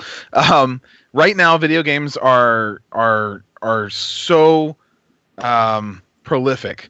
There are countless thousands of games on Steam right now that you can go and buy, and some of them are, $50, and some of them are 2 cents, literally. And it's because geek culture has spread so much, technology has become so ubiquitous and available that indie games can be made by literally anyone. It's amazing that that's happening, and the cool ideas that come out of that. What's unfortunate is that it makes it daunting to begin getting into and impossible to try to keep up with everything. I mean, But that's no different from making a movie, writing a book, Yes. doing a YouTube channel. yes, books. Everyone could write for many years, and now you can make a blog, and everybody can make a blog and have it put out there in the world. And how do you get found? How do you Or self-publish. Yeah. So, I mean, these things are just natural progressions. Joe says he can't rejoin the call, by the way. You might need to troubleshoot. These are natural progressions of any kind of thing based on the way technology evolves. So finding the balance to that, though, it is very cool because you have so many people who previously were gate kept away from it and now are making things that just blow your mind. These really cool indie games come out, and you kind of count on the community to find them and share them and spread them. I'd like to see the bigger game companies, now that like there is a market covered for the churn out of games. I'd like to see the bigger game companies focus on what I was talking about earlier, consequence. I want games where my actions matter and they aren't just designed for selling to as many people as possible. Now, but that's what they're always going to do. They're always going to be that way. But how do you feel about games that force you to interact, like MMOs? They make you get into a group scenario. Do they even anymore, though? Like, when MMOs started, that was a major thing, right? You had to group up to complete major objectives and even if you're just interacting in the general chat, you're interacting. But and you you're could still ignore all of that in most MMOs now. Right. You could turn off your chat, you could never group up, and you can complete all the way to endgame content in most MMOs without ever interacting with another human being because of this push towards mass accessibility. They want to sell as many copies of anything as they can. That it's just, there's no consequence, there's no penalty to not being able to play a certain way. And that's cool, but it's also a problem. I'm sorry, go ahead. No worries. I love it. I love passion. Okay. It's a business. They're always going to sell. Yes. That's an unfortunate consequence and a joy of reality, yeah. My question is, how are there consequences? Are you talking about being electrocuted physically? No. Injury? The game, the actions you take have some bearing on the game world in a way where you can... it's almost impossible to lose anymore. Like, video games went through a period where losing was critical to the game because arcades were popular. And when I had started quarters. I want you to go on, but when I first started playing MMOs, it mystified me that if you died, there was no consequence. You had to run back to where you were as a ghost and claim your god and rise up. But yeah. And I remember talking to my fellow players going, what the hell? What do you mean I get another life? Do I get 3? And they're like, no, it's limitless. I'm like, then what's there's no real... Yeah, that's obviously... Isn't that the fun, though? Isn't that the pleasure of video gaming? Because in life, there is a consequence. You die, and then there's no coming back. And video gaming, you can keep coming. But video gaming could teach you about real life if there was actual consequences for your character. I don't need to be taught about real life. I live it every day. What I should clarify is that I'm not saying that all games should have heavy, deep consequences, and there shouldn't be any escapism and freedom.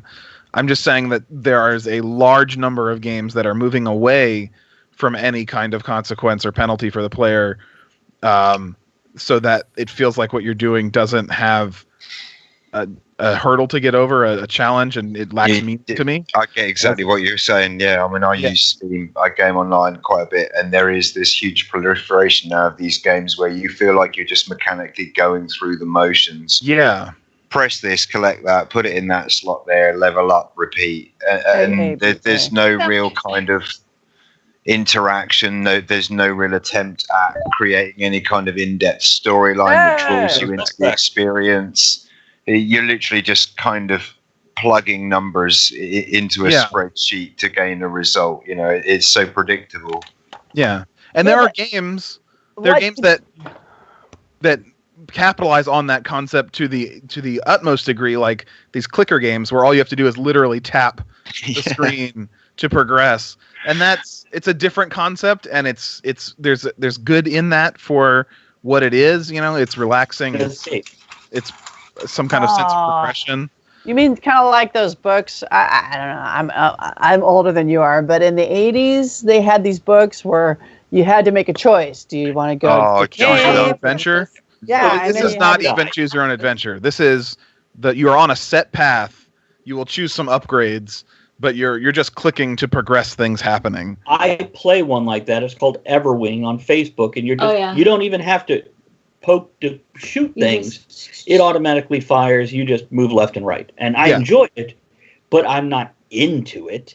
If it stopped tomorrow, I'd be like, oh well, what's next? There's a certain catharsis and relaxation to those kinds of games. It's totally fine that those games exist. I'm not saying get rid of anything, but I want big developers to okay. focus on games that do require a little more investment. Okay, By the what way- about this? What about this? Because we were Hold- talking about wait, hold virtual that thought a reality.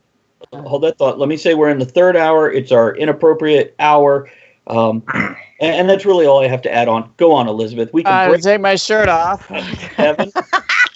Okay. Cunts. So like in virtual Cunts. reality, okay, let's say, okay, so you're shooting and you make a bad decision. Let's say you get hit in the arm. What if you couldn't use that arm anymore? And now you That's can right. only- In real life, There'd be lots of injects some paralysis drugs into your arm. not in real life. No. That'd be good. But maybe I'm into you- that. I'm into that. or maybe your suit or the shooter you had on your right arm isn't working now, and now you can only use your left arm as the zombie horde comes at you. And, So you and don't have to mechanically, shield there it. are things like that in games that exist. I think I look more towards like sweeping story changes based on character actions.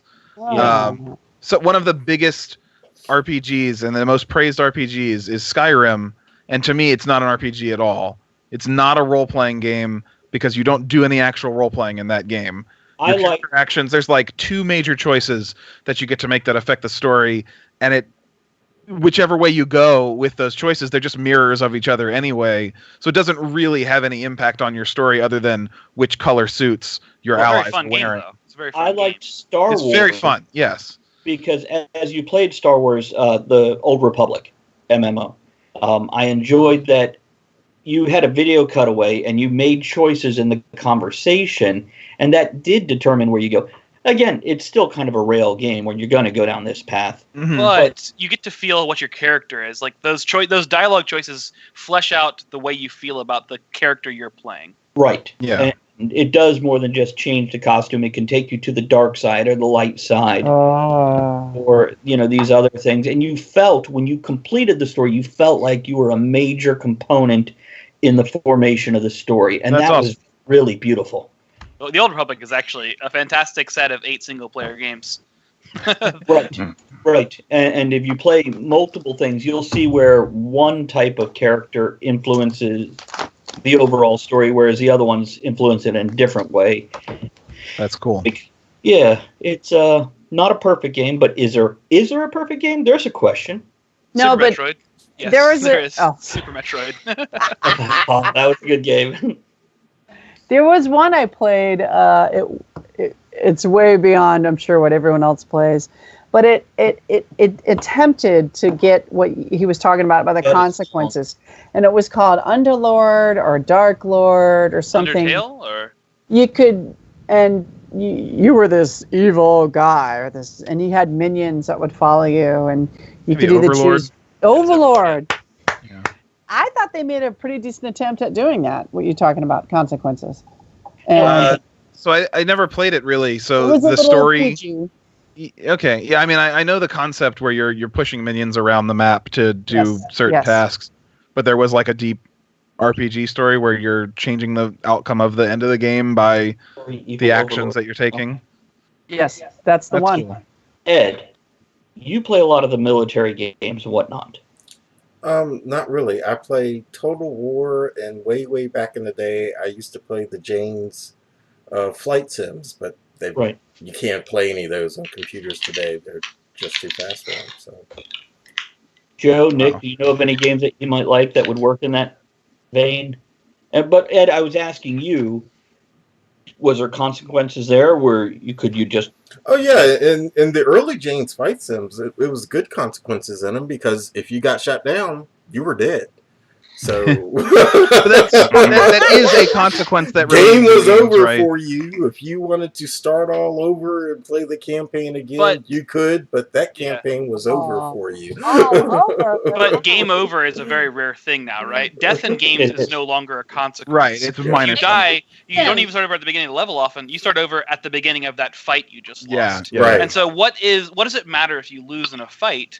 There are games that get around this. The Dark Souls series, like you lose a lot of progress if you don't, but you learn from failing, so it works out. It balances itself out. But Andrea's got You Death guys, is- Sims. Oh, I no. kill Sims all the time. yeah, And Sim, once they're that's dead, they're dead. yeah, they stay dead. Well, unless they come back as a ghost, right? Well, it's still dead, but they'll come back and haunt you. But what, Travis, were you asking if games that we like that were like war games or consequence games? Oh, I was just looking for something you might be able to point Ed towards, since he likes those sort of games. Is there something Yeah. like out there now? I haven't played any. Like, I've never been a big flight sim guy, so there's nothing out there that really calls to me on that. No, there's that regard. nothing out there anymore. Yeah. Lock On, I think, had something for a while, but Mm. it's gone. It's died. It's Yeah. yeah. It's definitely a niche kind of gaming that Yeah. like people who are into it are super into it, but it's not. not. It doesn't sell as well, so it doesn't get as much. Right. Correct. All I want to do is play the Star Wars Hoth and Battlefields where I'm in a fighter and then I got to get out and You got shoot Battlefront now. walkers. I know, and I don't get it because I'm too busy writing. Son of a bitch. That is life. Yeah. I'm gonna take my dogs out. I'll be back. Okay, we'll be here. Is that You rude? let the dogs out. Where is that? We play Lego Dimensions now. I like that. You can be different characters and Which one is that? Say that again. Lego Dimensions. Ah, that's when you Played any of the Lego games. Now, this is one of those one dying doesn't matter. There you go. There Well, you you go. could trade out. You could trade out characters. Like I could be the Wicked Witch, or I could be Robin, which likes to hit stuff with his butt. It's hilarious. He'll do the worm. It's definitely an entertaining game. Yeah, I think the Lego games are fantastic because they are like it isn't as much about the like success or failure. It's about the experience, right? It's Right. like it's meant to choose the piece you want to have and have fun with it and destroy things and Right, and then that's build fun up your rogues gallery, if you will. Mhm. So you can do bonus things on different levels and collect extra things that you couldn't with other characters. Kitty, yeah. Yeah. I like the Legos. I like how you can break things apart, build it again, and I liked. I really liked the Wii when that first came out because I still have that. older people elderly who weren't as good at, they needed practice with the dexterity without weight or too much burden, could get better at it. And it gave a new level of communication to that older generation where, like, you young'uns don't know. I'm like, yeah, You can roll it in your living room. yeah. Oh, it was great. If we do that, we'll get like painter's tape and tape the lane on the floor. Pizza and beer. Yeah, pizza and beer. We do that. Play 80s music, get the little black light and the disco ball. Okay, yeah. I'm in. Smurf dance party. I like video games, and I've said this before, it is secular in a way, but I like it when it's inclusive. I do enjoy camaraderie and teamwork. And I wanted to ask this to Joe. I do love D&D. D&D taught me how to draw. It got me into CalArts. I studied animation, and it was all because of D&D. I would draw the adventures we were on. And I love the aspect of D&D that it is group thought in a positive way, where, Right. you know, you might have construct little... something together. Yeah, so you might have figures, like little miniatures, and maybe you have a map or even a 3D dungeon. But I don't need a computer. I don't need animation to make that more visual.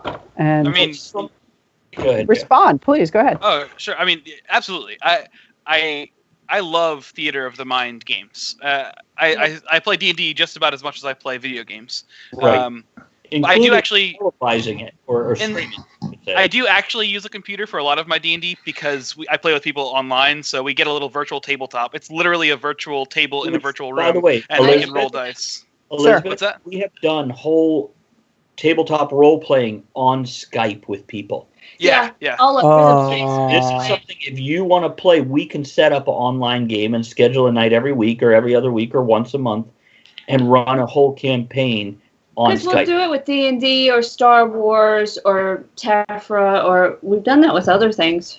I mean, yeah, that's honestly because a lot of my friends from college and high school, as we all moved out and around, we play online now. We use Discord versus Skype, but what we use, we voice over the internet, and that's the primary place I play games. Every now and again, I love to play in person because there's definitely a huge benefit to playing in person. But, yeah, like you didn't wash your hands after using the bathroom. Don't eat that pizza. You know what? When I didn't play D&D for a long period. For a few years, I played in college, and a couple times I was in California. We went to the mountains and would go camping, and we'd play all night long under the stars in the wilderness, and it just made it even creepy and more imaginative. And I totally forgot about this until I was reminded by a friend recently. We had campers in the middle of the night come to our site saying, "Please, you need to be quiet." Gamers. We were rolling dice and fighting orcs, and so yeah, I love that. I love D&D. I wish more people would play it. I think it's a fantastic game. I think it's a great social teacher too, because I mean the games I often run now, I don't even plan. I just see, okay, what do their characters inform about what they want to do in the game? I give them a scenario, and then I just kind of let them guide what the story needs to be. That's my style of DMing. Yeah, it's so much fun because it's round table storytelling, right? It's everybody's contributing, and it makes something special. As a DM, later you gain more control as you see what direction they're going and you lay out the path in front of them, but you still leave it open. So they go, you know what, we are not going after that wizard. This is crazy, and he is employing thousands of peasants via slavery. Let's go do something else, or whatever the case is. So, no, I definitely like the open DMing where I've told my players is you guys are not here to listen to me tell a story and then roll a dice once in a while. Mm-hmm. You're here to tell a story, and I tell you how the world reacts to it. Right. We're equals here. I just happen to be the one that lays out the reaction. Oh, I like it when the characters are overwhelmed, and the only way you're going to get out of it is if you just run. When I write stories, I often will write my character into a corner, and I take a step back and I go, if this was a D&D game or whatever game system, how would the creative players figure their way out? And that is quite often how my characters get out of a corner. Mine is usually someone picks me up and carries me. Rolled in a ball, whimpering. Well, I always play a dwarf. Well, she played Star Wars, and does everybody know what the IG-88 assassin droid is? Yes. Okay, because Hold it, wait. Elizabeth, did you say yes or no? No. Okay, remember in Empire Strikes Back where they showed all the bounty hunters, and there was a tall, skinny robot with yeah. That's an assassin droid. She played one. Because I like dwarves, I always play like a fighter. My character is one of those that was put together from junk parts by a kid, and it's only like Like the kid's parents ran Assassin Droid Factory, and it built their child built their own, and then set it free, or it got away. I don't know what the fuck happened, but well, he runs a game where we don't play like the same thing all the time, but our character is kind of time jump a little bit. So my dwarf character is basically embodied in this little droid. I came up with a concept where I wanted to play 3 or 4 game systems, but I didn't want to run 3 or 4 campaigns. So what I had to do is the consciousness of that character jumps to a similar character in a different game system / world. So you still have the same experiences built up over time, but now you're a superhero or a dungeoning medieval fantasy character or a Star Wars character. All right, I got a question for the group just because it occurred to me. A bunch of geeks here. Okay, John Carter. Love it, like it, hate it. The books or the movie? The movie. I've only seen the movie. I haven't read the books. I think it's a great adventure that, though it wasn't done correctly as a standalone movie, I will watch it for like an Indiana Jones type feel movie. Kevin. I quite enjoyed it, but yeah, I kind of got the feeling like it was a really great concept for a story, and they'd made it look a bit cheesy. Good night, Von Hegner. Oh, good night, Edward. Night. Oh, good night. Yeah, I kind of felt like they could have taken that concept and run with it in a much more serious, less light-hearted kind of way. It kind of felt like they were trying to be a little bit Hollywood with it. And you didn't connect with the characters very well. No, not so much. Yeah. Yeah, I felt it was rushed. Yeah. Yeah, it was rushed. Well, the thought occurred to me. I was wondering, okay, as Andrea was talking about the D&D game and how characters were suddenly transported and flying around, I was wondering if, I really enjoyed John Carter. I hadn't read the books. I thought it was fine. I had a good time. I thought it was very imaginative, but I tend to not have a problem switching around with different ideas, plausibilities, time. And I'm wondering if that's a limitation on the public in general. I'm an artist. I make a living doing artwork, so I don't have any issues with imagination or plausibility. And have you seen Cowboys and Aliens? I did. That's another one I put right next to John Carter. But I think Cowboys and Aliens, you definitely connect with the characters better than you did in John Carter. But see, I thought Cowboys and Indians. I love Aliens. I love cowboys. I grew up on Rawhide and John Wayne and Shane. But I thought the follow through was weak. Whereas in Bright, when you took fantasy and you mashed it up against modernism, I enjoyed it. I thought it was well done. Oh, I like that. Yeah. By the way, with the I lost my thought. Hang on, you'll land it. Come on back. It had to do with Cowboys and Aliens, and what you were saying with that is, I believe superhero movies are our modern westerns. You have an outcast that's wandering from place to place who's there to solve, sometimes unwillingly, solve somebody else's problem and help them. Or a team that comes together, a mishmash that shouldn't work, but they end up working together and working well. Avengers or Guardians of the Galaxy is a parallel to the Magnificent Seven. Yeah, I'll buy that. I'll buy that for $1. Yeah. I think we might be transitioning actually out of superhero movies now as the result. Like, it's not that Marvel movies are going away, though. They're just changing. Right. Like, Guardians of the Galaxy is amazing. Thor Ragnarok is unlike almost any other Marvel movie, though. And Spider-Man Homecoming, they're all very funny and sillier, and they're less like the superhero movies we've had for the last decade. And I think the MCU might survive on finding out what, if we're done with westerns and superhero movies, the next thing is silly, strange, eclectic kind of adventures. And then we'll move into detective and... So, I like Sherlock Holmes. There we go. I love Sherlock Holmes. Yes, Elizabeth. I think there's one more Western we haven't really approached yet. And once again, back to this weekend, I had this discussion, and I heard the words coming out of my mouth, and I couldn't believe it. I said, I truly believe... okay, let me see. Someone told me that people are saying horrible things all because of Trump. And I responded with, I truly believe that people are responsible for the words that are coming out of their mouth and the actions that they do. Well, that's crazy talk. Hold on, let me disconnect that bitch. Okay. No, go on. I agree. One of the true strongest Westerns that hit this mark was High Noon. Right. And I think we have yet to have our modern High Noon that shakes up the audience, that shakes up people and says, look, you are responsible for you. There's no bullshit. There's no excuses. Have you seen Logan? No. Oh. Couldn't do it. You might. I'm not saying it's High Noon. I haven't actually seen High Noon, but go check it out. Oh. If you check out High Noon, I'll check out Logan. Please don't It's out- forsake me, oh my darling. High Noon is better than Logan. Logan was good.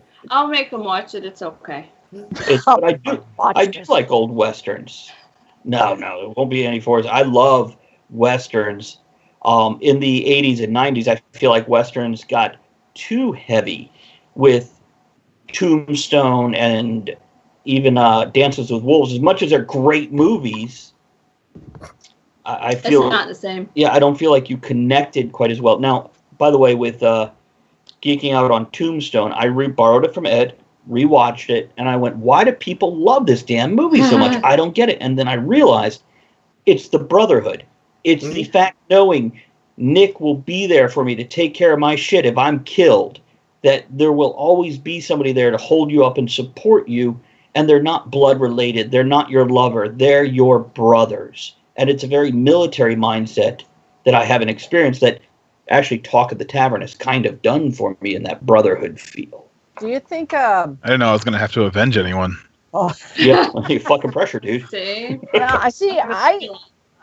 I saw moments of that in The Last Jedi. I Right. saw moments of your actions have direct consequences, and that you don't choose left or right or good or bad. It's constant choice every day, every motion you take, and that's the balance. That's constantly doing this. Joe, what The were you theme gonna of say? failure. I was just gonna kind of build on it. Yeah, the theme of failure in The Last Jedi is why I think it's maybe it's not my favorite Star Wars film, but I think it's one of the most like thought-provoking Star Wars films. It has the characters make choices and fail, and that's super interesting. And there's this perfect moment where Luke and Yoda teaches Luke one more lesson about failure, and it's just that's such a And he's the it's good. classic It's- Yoda instead of Yes. the Yeah. prequel Yoda. He is Beautiful the scene. you know And what? telling you need to Fun. fail because that's how you learn. Uh-huh. I mean, it's just like freaking brilliant. That's engineering. People have discussed. They'd love to see Star Wars do a Magnificent Seven type thing where you have these. Wasn't that Rogue One? Oh, it might have been Rogue One Yeah. was. Most I mean, Rogue One excellent. Like Seven Samurai, What, like Ed? Seven. Most excellent. Oh, okay. Yeah, it's Rogue One made me love Star Wars all over again. As much as I enjoyed The Force Awakens, Rogue One, and people are like, but the ending, they all, and I'm like, that's right. Yeah. And Welcome to being a hero, son of a bitch. it made it all that much more meaningful to, yeah, we succeeded, but we died. We failed. That's what happens. And we don't get to do the next thing. And What happened to Kevin? He's frozen. No, he's back. He's There just it very is. still. it's just almost 4 a.m. there. That's all that's happened. It's by the way, with the Kickstarter, once again, I'll point this out. One of the stretch goals is we just got raided. What? Hey, We just got raided. Hey, people. Hey, Raiders. Hey, everyone. geeking out, talking about geek culture, but He never stops. he does. We got raided by. Critted Gosh, Glove. I need my glasses. Oh, where'd Elizabeth go? There she is. Potty. Oh, okay. Yeah, just mute yourself. Have a good time Oh, there. Madam Gandalf. Hey, Madam Gandalf. Oh, Hey, Madam she's my Gandalf. favorite. I go check her out every once in a while. I'd We love like to her. see you. Yeah. It's Oh, there we go. Win with truthfully, all I remember about Rogue One is laughing at the dopes dying at the end. They had no way off. Dima, good to see you, buddy. Glad to have you here. Welcome, X-Spellcraft, and everybody else jumping in. We are just talking about geek culture and how it's gone mainstream, good or bad, or otherwise. So, and thanks for the follows, YouTube. Appreciate that. It's And our guests tonight are Instant Replay Live. yeah, another Twitch channel. You know what? Let me do this. You said it was Madam Gandalf, right? Yes. Let's do it. Let's do a quick shout out to Madam Gandalf. Oh, and she's on there. Hi. Hey, good to see you, Alex. Glad to have you here. Who else should I shout out? We're going to shout out Instant Replay Live again. So Let's check do them that. out. Great channel with multiple people. Crit Dice Gaming, glad to see you. Glad to have you. Thanks for rating. You're our hero. Oh, Crit Dice Gaming rated us. Well, we're glad to have you. Wait, live. Let me finish typing. We're in our last half hour here, so we're all very relaxed. Hold on just a second. Let me do it. Dice Gaming. And, my Papa rated you. My son calls me Papa, too, so well done. Nice. I think I already follow you. And I think I auto-host you, too, but I think you do. I will check on that and make sure that happens. Who's crunching? Something sounds good. Is that an I'm apple? sorry, I'm pouring another drink. Oh, are you? And thanks for Crunchy hosting sound us, of liquid pouring. Yeah, I do follow Chris. Yeah. It's you know what? Let me just pause this here and check that out. Hey, there's later. like sharks and stuff on the screen. That's awesome. Yeah, that's from everybody following us. Appreciate that, Spellcraft. Wait, did I get that right? I'm looking at the other screen. So. And if you didn't know, if you're an Amazon Prime member, you can follow us for free. It is part Subscribe even. Oh yeah, you can subscribe for free. It's part of. And we're also. that. Let me put that up in the thing. You'll see I'm pimping the Kickstarter because we want to change the face of talk shows. We want to compete with The Tonight Show and all of them We want to. with a live interactive Is show. that why you wore that hat tonight? Because you're pimping tonight? I am. Yeah. I bet. That explains it. Oh, it's thanks to Crit Dice that Madame Gandalf found us. I tell you what, if you guys haven't watched Nick, Joe, whoever's listening, you haven't watched Madame Gandalf, go watch her. She games, she interacts. I've never She's heard of her, so this is a new opportunity. Oh, she's lovely. She is. There we go. Right on. And, She plays The Sims too. she does. In the office. It's like Sim's office. I don't know what it is. It's great. But anyhow, what were we rambling on about? Oh, Star Wars Rogue One. And Porgs. Magnificent Seven. I'd love to see a Star Wars movie that parallels that plot. You know, where you got these 7 people coming together, a Jedi. We have 7 people. And we came together. Well, when Pick the Lady gets. No, I didn't. I have not. You didn't come. Can't prove it. Well, as long as you don't show it on Twitch, it's okay. It's We're the Magnificent 7. Woo! Now we are. There she is. But yeah, imagine that with, you know, a Jedi and a bounty hunter and, you know, she's like singing, no sound. We have no idea what she's doing right now. You're muted. She doesn't have her headsets in anyway. She's very special. I don't know what that motion is. By the way, I have found out that if you take a snowman cookie cutter, you can make pork cookies out of it. Just saying. Oh yeah. Yeah. Got a very snowman-like body. Yeah, just the two lump snowman, not the 3 lump snowman. Porg really are like bizarrely lovable, right? Like they. Ed hated them. The trailer. Target practice. But like, I wanted to hate them just from like. You can't, right? You can't. I mean, I'm sure some people have found a way, but Game stew. I expected to not be into it, and I was totally surprised to be like, no, they're pretty awesome. Now, There was only one moment that went over the top for me. They had the slapstick moment where it got like, you know, Thrown stuck on the against glass. windshield. Yeah. And I was just like, okay, that was like, Do it. I have my limits, you know, like I liked them throughout the entire movie. I even like the scene where Chewie's looking at one and it's, you know, a quivering lip. It was silly, but I was there. I was there with Chewie. More Chewie scenes, you know. But that the slapstick. The 2 lowest points in Last Jedi for me were BB-8 spitting coins and the Porg getting smacked against the glass. It just it felt like it was just, you know, thrown in. 2 words that didn't happen, so you can love Porgs again. Jar Jar Binks. Mm-hmm. Okay, we had 10 minutes of Porgs spread over 3 scenes. But do you know why they were there? Yeah, the birds. That's so cool.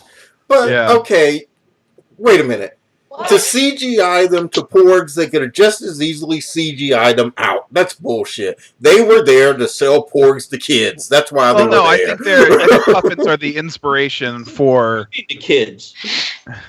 I think puppets are the inspiration. They easily could have removed them, but once they had the idea, they were like, "Oh, let's go with it." Yeah.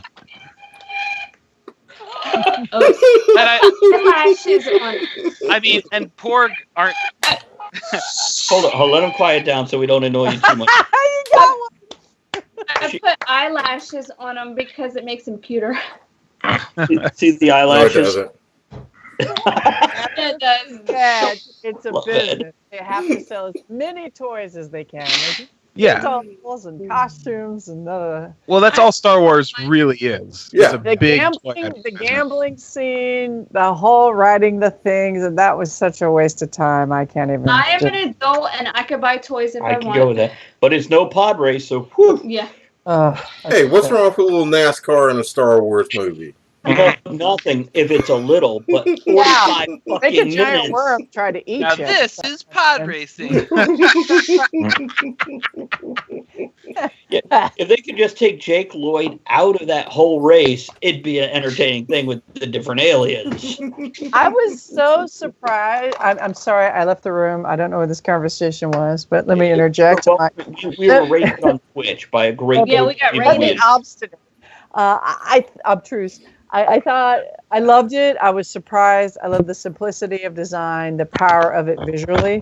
I loved. I talked about the reaction to your consequences, and I really had a good time with seeing Luke pull off the ultimate Jedi Master, going beyond the light years and this and that, and I thought it was a blast. I really did. Yeah. Leia floating through space. I got a little worried. Okay. Why was Laura Dern in there at all? Because she added tension and an obstacle that Poe has not learned yet how to become a leader. Okay, you know what? I see what Elizabeth's saying, but you don't always get what you want in a film, man. Sometimes the character has to develop. Yeah, I liked what Poe's arc was. I think Laura Dern as a new character, it could have been Admiral Akbar, and I think that would have been. I would have liked somebody like built in to be like, oh, this is. I liked Laura Dern's performance. But Laura Dern performed. There was so much going on in this movie that it felt harder for me to connect to some of the new characters. Like Rose, I like the concept of the character. Right. I was never in touch with her emotional beats in the story. I was very satisfied with like the existing characters and what they got built on, but I never all the new stuff. It just didn't quite land in the midst of everything that was happening. I mean, honestly, didn't you kind of expect a dinosaur to come out while Laura Dern was on screen? Just the poop. Just the poop. She just goes slack-jawed. Hey, Nick. What were you going to say? Are you sleeping, man? Nick, I'm not sleeping. I was going to say that Rose's character specifically, Joe said you didn't feel her as a character. I was totally into her character throughout the movie until a pinnacle moment at the end where something happens where physics doesn't really add up and safety doesn't matter and it comes down to a basic romance plot. That lost me on her character, but prior to that moment, I really liked her. I thought she was a really fun, she had hope, but she got betrayed. Romance has ruined so many stories. Yeah. Where I'm all about, I love a romantic comedy. I am this close to just being totally gay about a romantic comedy. But when you have a movie that's not a romantic movie, that romance thread can often jar and ruin a movie. There we go. So, I agree. When she came out of nowhere and knocked him out of the way of saving everyone by slamming. How does that him even happen? that what didn't work. Up until there, I was hooked. I loved the. Yeah, I thought she was a great character. Yeah. Leading up to that. Mm-hmm. So we're in the last 20 minutes now. Let's go back to the core of the gist of this episode of Talk of the Tavern. Geek it on, baby. Geek it on. Let's. Oh, I think I pimped the Kickstarter. Yeah, the Kickstarter. Help us out. Oh, wait, no. Go ahead. The chat is really hung up on eating porgs. Like, that's all they want to talk about. Twitch. I want to see what they're saying. Okay, I'm going to pop back to Twitch. It might interrupt our... Travis, make a note of that. You know the episode we've got coming up on food where the last hour is going to be about cannibalism? Oh, yeah. By that episode, remind me to come up with the way I would choose to cook a porg. All right. I might like to interject here. As we were on this live chat, I got a script request from another producer. So. Awesome. Yay, nice. High five, girl. Congrats. go. Now I just have to rewrite that motherfucker. So hold on. Ed is encouraging the pork food, which I don't actually have a problem. Just like when I love squirrels. People are like, I eat them. I'm like, well, good for you. I don't care. That's what they're there for. My body, my rules. What goes in my body is my rules. It's so geek culture came on the scene. We broke into the scene, and suddenly all of us for decades we like, look, we have our stuff where everybody can see it, and they're enjoying it. Yay! So congratulations on redeeming your cock there, Joe. Well done. He's been doing it all night. And by the way, what everybody who is listening on Twitch, they're now hearing a rooster crowing every time you do that. Oh. Yeah. You didn't know that. I did Yeah, not I just thought it'd be more fun to make the command cock than rooster. Or chicken. Joe's just been spamming it all night. Perfect. Now you know what it is. And the wobble sound, I have a picture of Jello, but it goes wobble, wobble, wobble. I do that one all the time. All right. And these are, so- may I interject the words for the evening? Words to words. Deep magnum cock. O-ring grow stream. 2 inches musk. Yeah. And you drink. There.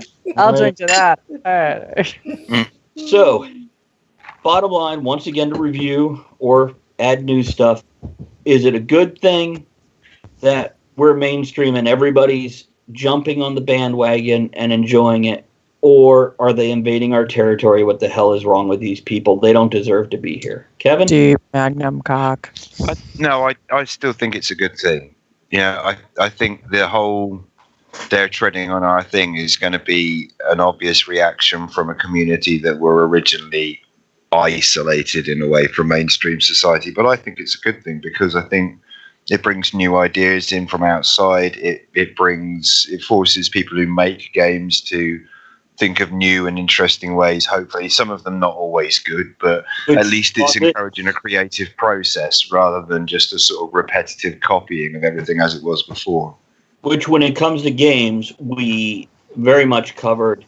We want more expansive games. Yes, the time wasters with no effort and no failing is great, but we also want to be able to do a little bit more and have meaningful consequences in our games. Yeah. Now, guys, I'm going with the less alpha talkers first and letting the chit-chatters go last.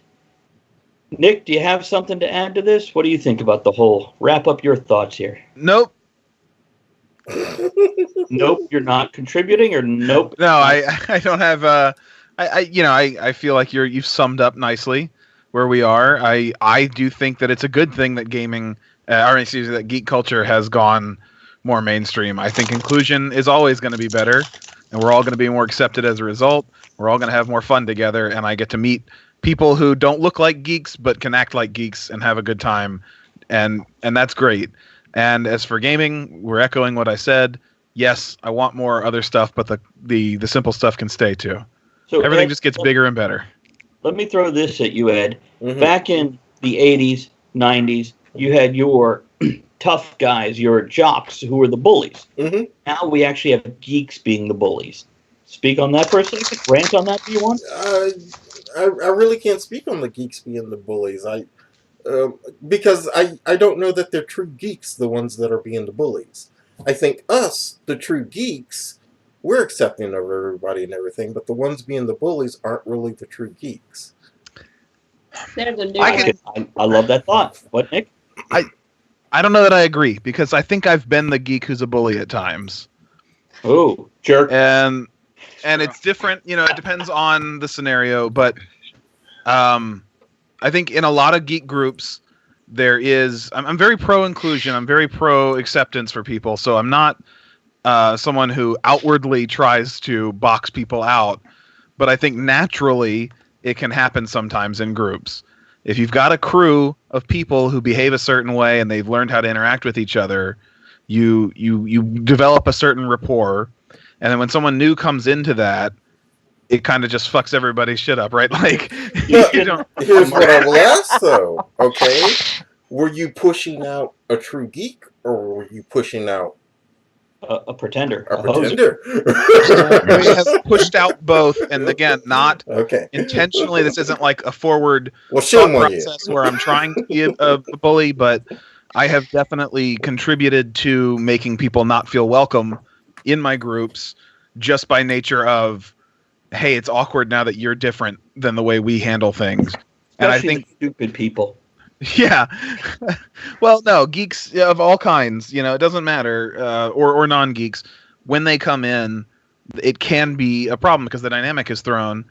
And I think a lot of times, whatever the case is, whether it's the bullies, we're talking jocks. Aren't they really just football geeks? They Like- are. Or hockey or whatever. Right, Those but I'm ping saying, pong like, geeks. Fuck those ping pong geeks. but they're just a different type of geek. They're super into a culture that they have developed, and when someone on the outside would go into it in the past, they would get rejected because it didn't fit their culture. And I think it happens just the same in a dominant geek group. Anyone from the outside coming in can get rejected, and it's something I try to be aware of, especially in running an online internet community for our channel. I try to be inclusive of people, but we have people come in who don't quite fit the crew, and it's really hard to not.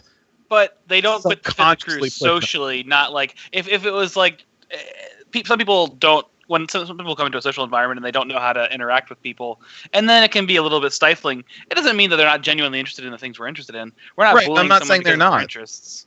Yeah, So you're not Or- saying it's it's not the indoctrination or the dogma. It's the behavior. yeah.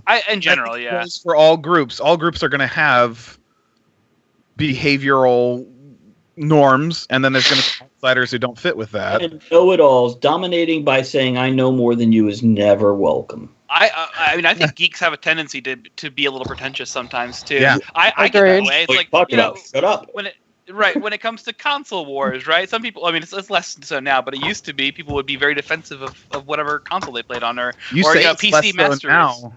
I don't know. I don't that- So let Uh, me jump No one in. plays Xbox anymore, so That's true. You want to chime in on this? The shame. What was the The question? Mm-hmm. I think a lot of it is marketing companies jumping on the bandwagon to sell their products. It's a good point.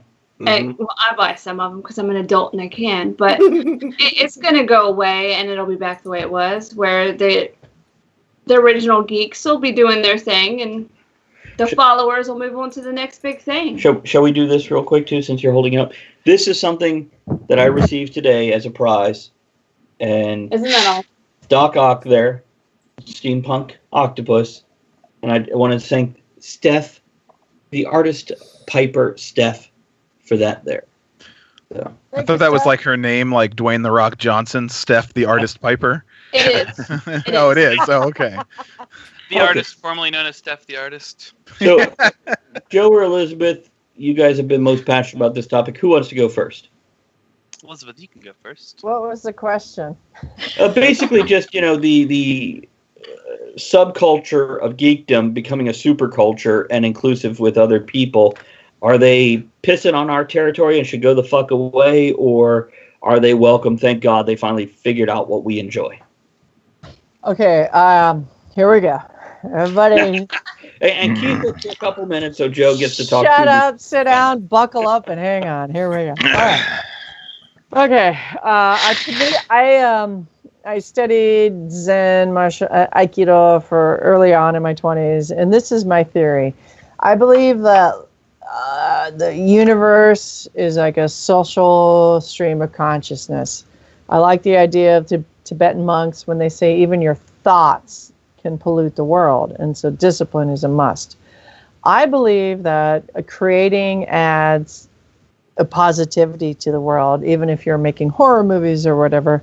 I believe the idea of going inside yourself, finding an opinion, and then expressing it in a productive way is beneficial and benevolent to the world. I don't like people who pee in the pool of the stream of consciousness. These are people who allow their ego or arrogance or whatever to rule their behavior. I love learning. I'm not ashamed to say that I learn from 8-year-olds, from first graders, from people around me who are 50 and above. I love it. I think that life is better when we share and learn about each other. And I don't have a problem with geek culture becoming popular. I have a problem with bullying and pushing each other around becoming popular. And I'm a military brat, so I understand about warfare and things like that. What I'm saying is how we treat each other one-on-one. So, there you go. And by the way, I want to do a quick, before we let Joe loose, when I hear you on that, I'd rather see wargs rampaging. I would love to see porgs rampaging through Skull. Just Porgs on wargs. Porgs on wargs. Stampede of porgs attacking. And okay, Joe, your thoughts on this? Well, I'd like to see a dire porg. Oh, that'd be great. But as for nerd toxicity, geek toxicity, I think it's I mean, I don't think geek culture is going away in the form that it's in, and I don't think we're really going to transition out of it, because the thing that we have now that has changed the way we interact is the internet, right? Everybody can share everything. It's easy to share, you know, being jerks too, but the thing that happens is everything that comes out. I just looked at a Reddit for Hawaii 5-0 earlier, and there's hundreds of people talking about Hawaii 5-0 on a Reddit, right?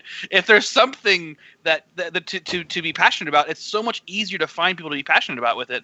If you were in the 80s and you couldn't tell your friends that you like Star Wars because you were worried it would reflect poorly on you, then now, I mean, I guess Star Wars is a bad example because everybody loves Star Wars, but if, you know, something nerdy like D&D, right? Now, if you're in a small country town, you can get on the internet and find people who play D&D and talk about it, right? And so the ability to share fandom is why geek culture is so pervasive right now. And it's not going to change because the internet isn't going away. I mean, we're going to get, you know, maybe some hyperlanes. Net neutrality was repealed. Yeah. Oh, was it? What? Oh, no, yeah. But it's not done yet. But well, we'll see. Either way, the internet's not going away. Sharing of fandom's not going away. And so the way it's not that geek culture has grown because people have discovered it. Well, they've discovered how to share it better. And that's just intrinsically human. And there's different. We might regard different parts of that as geekier or less geekier, but it doesn't really matter what ranking of geekiness it is. And the internal toxicity of it now isn't just about geeks being toxic, but just that people have a tendency to find ways to become protective of things they like and become elitist about things they like. And that's going to happen in every level of fandom. Agreed.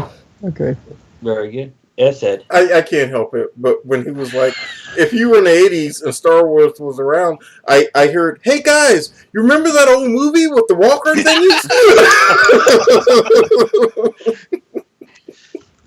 I never lived in the 80s, so I guess, yeah, that's pretty much. Do you think, I have a question though, okay. Do you think that it's easy to pontificate upon the geekdom when it's a little more difficult to pontificate upon maybe ancient texts and Latin and? You need an education in those things, whereas you just kind of naturally pick up through zeitgeist. I love your headrest, by the way. Yeah, she's on my shoulder. Yeah. So it's so much easier. Oh, here we go. There's. Okay. I thought she was going to do the butt right on my head. But yeah, it's just you kind of naturally pick up through osmosis, you know, because of the zeitgeist of culture, all of these geek things, and so you can talk about them easily. And it's also a form of entertainment, so it feels more fun to learn about that stuff a lot of times. I took Latin in high school. I hated every second of it for 3 years. Wow. So. But I'll sign up again for 2 more years. My grandmother made me. So you could be that stupid son of a bitch that reads the Latin out of the library out loud, and it causes the zombies to rise. Yeah, that's the one perk is like when I watch a movie and I kind of understand what they're saying. And I'm like, oh, neat. Yeah. I do that with French and Russian a little bit. I'm like, no, they didn't say that. Yeah. Okay, we're in the last couple minutes here, so we wrapped up with the thoughts. I know 3 hours flies by, doesn't it, guys? Yeah. Doesn't it? We need a closing toast because we forgot our opening one. We definitely need a closing toast. Andrea. Oh, you want to do it? Oh, I thought you were toasting Andrea. Oh, To Andrea. toast me. Hey, here's to Andrea. All right. Some Andrea! animal passion, baby. Now, here's to thought behind motion and making your entertainment your passion that leads to something more than entertainment. Oh, I toasted to me. Sorry. Andrea drank it all. She's like, I'm done. I don't need any more toast. Okay, next week. Is next week Tuesday, ladies, and a Mo? No, and Mo. And Mo, yeah. Let's see. We're checking the topic for next week. I should know. I didn't know that. I believe we're going to have Tara Moeller on, Mo Moeller, who was briefly a co-host, as well as Zoe. Win, Talking Toey, here in our chat. And we're going to pretend like we're creating a sitcom where... what the hell is on your head? I have no idea what you're talking about. Nothing's on my head. Neither do I. That's why I asked. Anyhow, we're going to be the background supporting characters for this sitcom and create a sitcom around those three people, who are the people that... What the hell is she writing now? Holy moly. We, Talking Toey, Tara, Mo, and Yeah, myself, we that's who it created a card game called Awkward Compliments, and that's how we came together as a group. They met at a convention. Mars gone. Yeah. Well, I met Mo at RavenCon. There we go. And we decided we wanted to hang out a little more, so I went, come on a show. Let's just do a show focused on you guys. If you don't know how much will actually be on the actual topic, it might just, what the fuck is wrong with you, Alyssa? It's that Polish beer. And Elizabeth, as, what is this, your second week? Yeah. She is fitting in so well and working out so well. I met her at a convention like many moons ago. MarsCon. Yeah.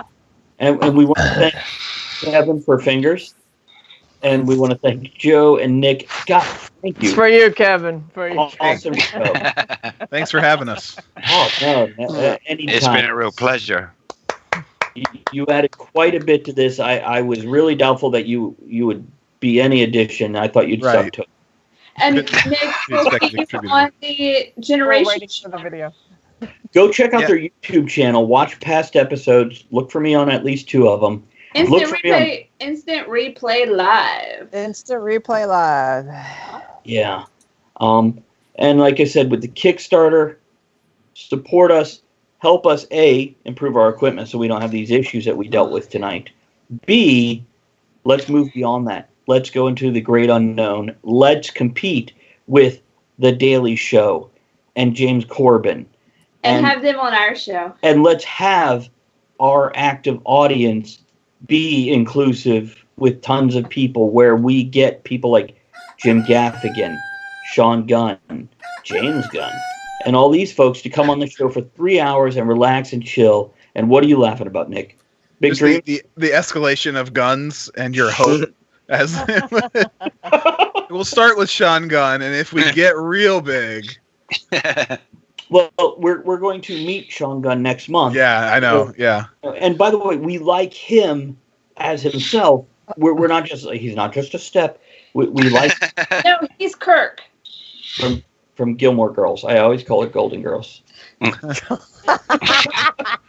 3 minutes left. Let's bullshit. We're done with the pimping. And thanks for everybody who rated us. We love you. Oh Wait on. Who are we going to rate after this? Oh, we should pass them on. We're definitely going to do that.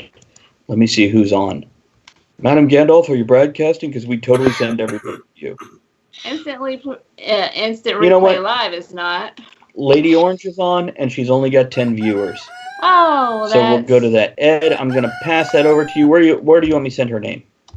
What? Oh, you know what? I'll set up the raid. Go ahead. Can you do that? Yep. Lady Marmalade. I'm sorry, I couldn't hear you because there was this cock going off in my ear. I just have to say, Joe really loves a cock. One of the more fun elements of our chat box. Well, cock-a-diddle-do. Absolutely. This was a good show. It was fun. Yeah. I can't believe it was 3 Victoria hours. says geekdom lives, bitches. Absolutely. It's It's just absolutely. This is our domain, and keep in mind that we, as a community, help dictate where we go next. So make sure you let the people who create the geekdom outlets, whether it's games, movies, whatever, let them know where we want to go. Let them know what we want to see. The vocal or the silent majority isn't heard. The vocal minority is. So Squeaky wheel gets the oil. enter. Long live the geek. yeah. I was really hoping for long live the cock there. Bitches. Oh, that's exactly what I was expecting. So Hang on, here it's coming. hold on, he's working. The cock is coming. Hold on.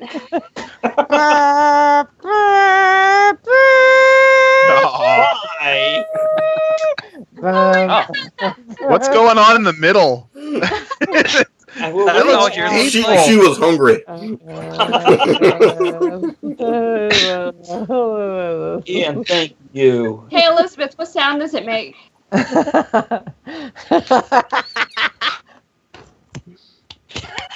Good night, Win. Good night, Win. Good night, Good night, everyone. Fred. We're setting up the raid now. Make sure you join it and encourage other people, and then log off or stay on, whatever. Good night, video game masters. Good night, guys. Thanks for hanging with us tonight. Oh, Thank you. appreciate it. Everybody rate her. Tell her we sent you. Absolutely, like we're gonna do. We're gonna raid. We're gonna go to. Okay, so give it a couple seconds for the raid to kick in. Make sure if you're watching on YouTube, you subscribe, share, watch other videos, and go check out that. Victoria says she offers herself as tribute to anyone who gets